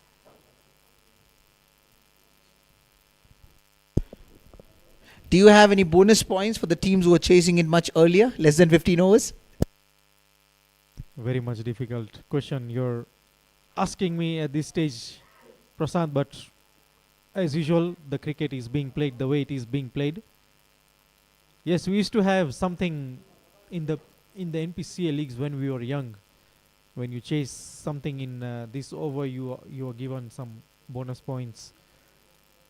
Like you get some wickets, you are given a bonus point. At the end of the day, when you have accounted bonus points, the winner might take 20, the runners-up might have, the loser might even have also taken maybe 18 points. So that could not be a fair chance for any other team to play with the bonuses as well. I totally agree with you. It was just a curious question, because we've seen some ICC tournaments as well. I'm not able to recognize which ones where there was some bonus points offered, but in terms of pure franchise cricket, I don't think there's any bonus points offered, except for the fact that you get a better run rate that might help you as you go towards the playoffs. What is the format of this tournament as we progress towards the knockouts? Is it very similar to an IPL format? No, it's just straight away four top teams move on to play the semi-finals, and then the finals straight away. Following the humble beginning that you've had in the season 1, we've seen a lot of new changes and a lot of new developments in the season 2. Are you, as we are in the progress of season 2, is there any plans to further improve? As we speak, that's an inside edge played on Nitish Irani, bowled by Kush Kerai. This is not how he would have liked to finish the game, but he's actually done the damage. He's put his team in a very comfortable position from where it would be very difficult for them to lose. They just need 9 runs from 19 balls, and with the likes of Neil Mugabe still being there, I'm sure it would be a very easy chase for the PALORA Dragons. So coming back to my question again, Vishal, as we are progressing towards season 3, do you think, are we going to see much more developments? Let's say, are we going to see some celebrity players coming in, some international players coming in? Are you thinking on those notes to develop this tournament further? I think we still have a lot of time to discuss these matters with the teams as well. As we progress, we still have next year we'll have our inter-community, that is the intergam that is going to come in. Then later on we'll have the SPL again coming in. So we still have a bit of time to focus on whatever we needs to be done again, and whatever new comes in. You never know, in the 2 years time you might have something else new coming in the development, and you might have to bring that into place again. So it's not easy to answer that at this stage, rather than wait for the particular day or the time. That is when we'll have to discuss the same with it.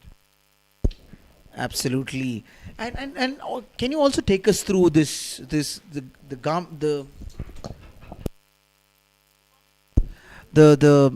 tournament that you were talking about?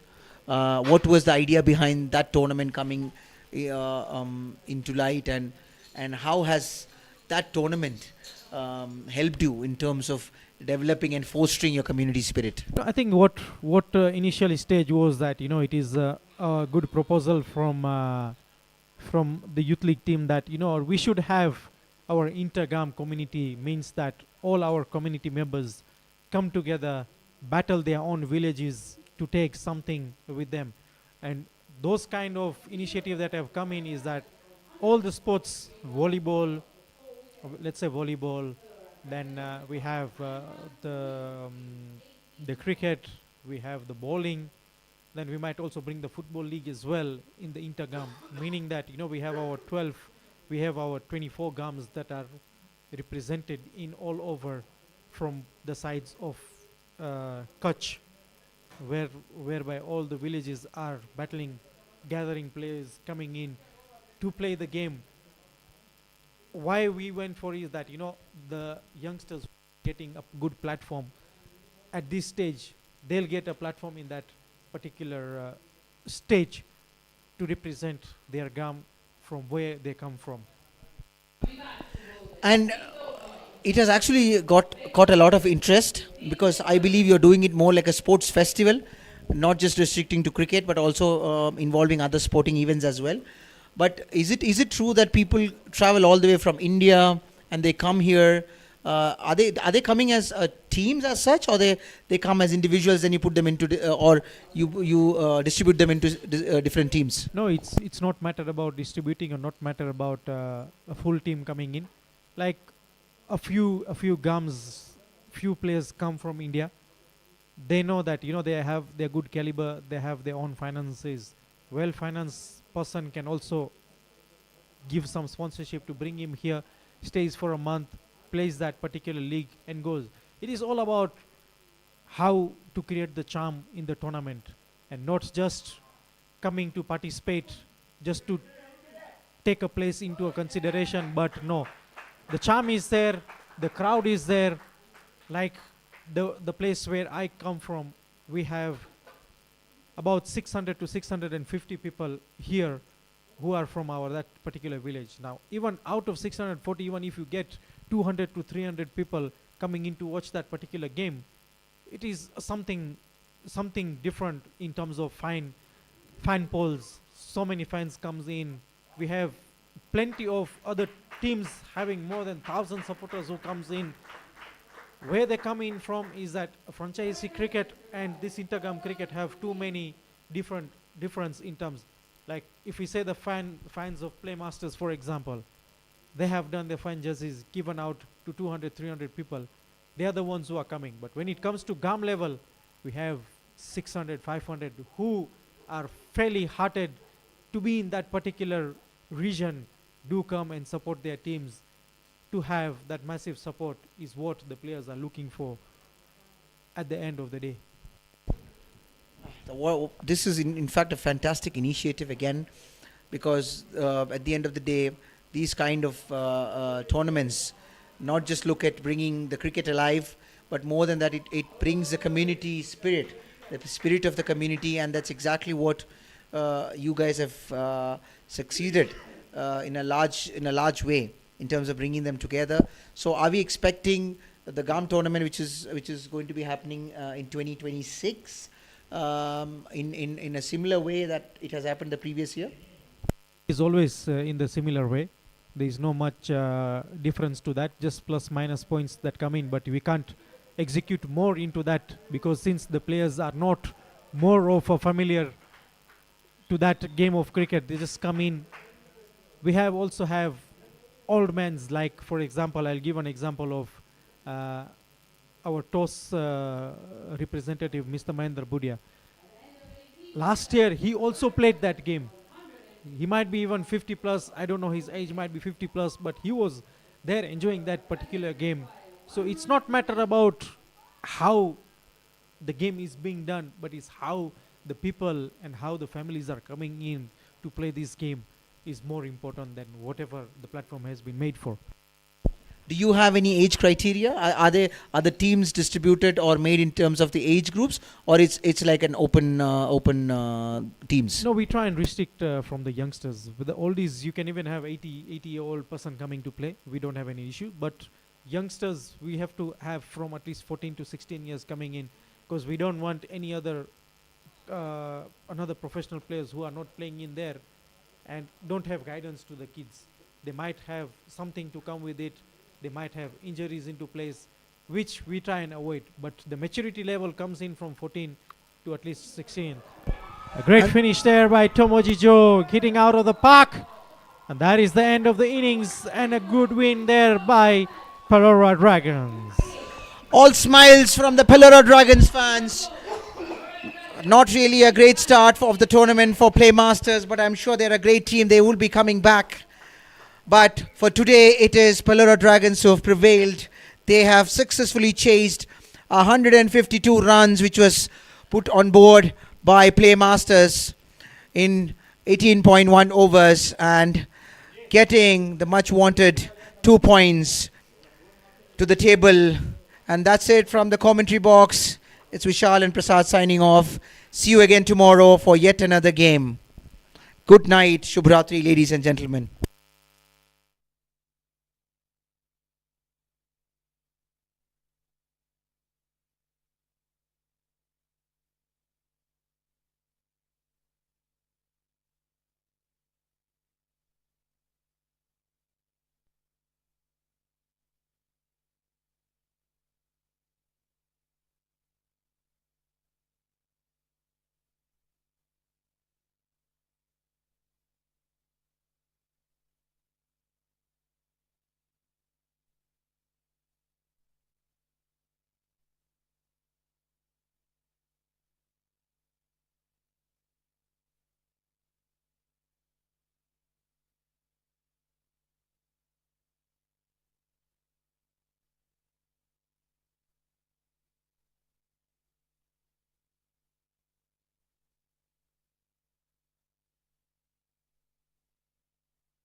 for BBC Auto Parts to present the Most Dot Balls Award.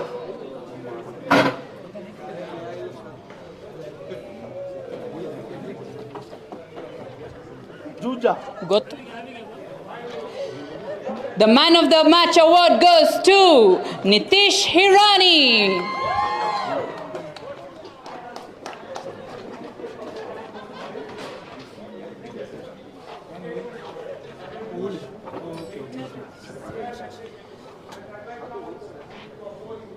The highest number of sixes of this match goes to Dhyay Patel.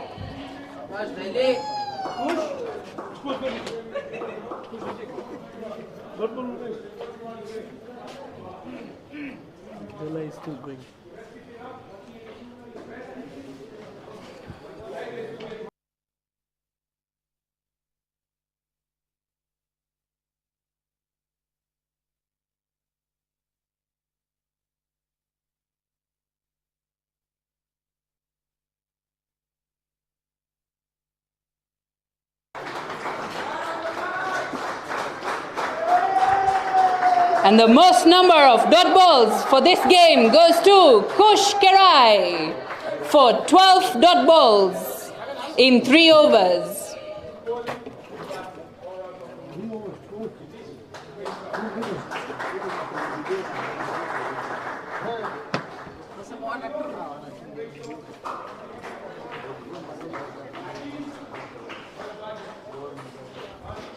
Thank you, ladies and gentlemen. Join us tomorrow for match number 5 between Purple Cap and Hariom Titans at 7 p.m.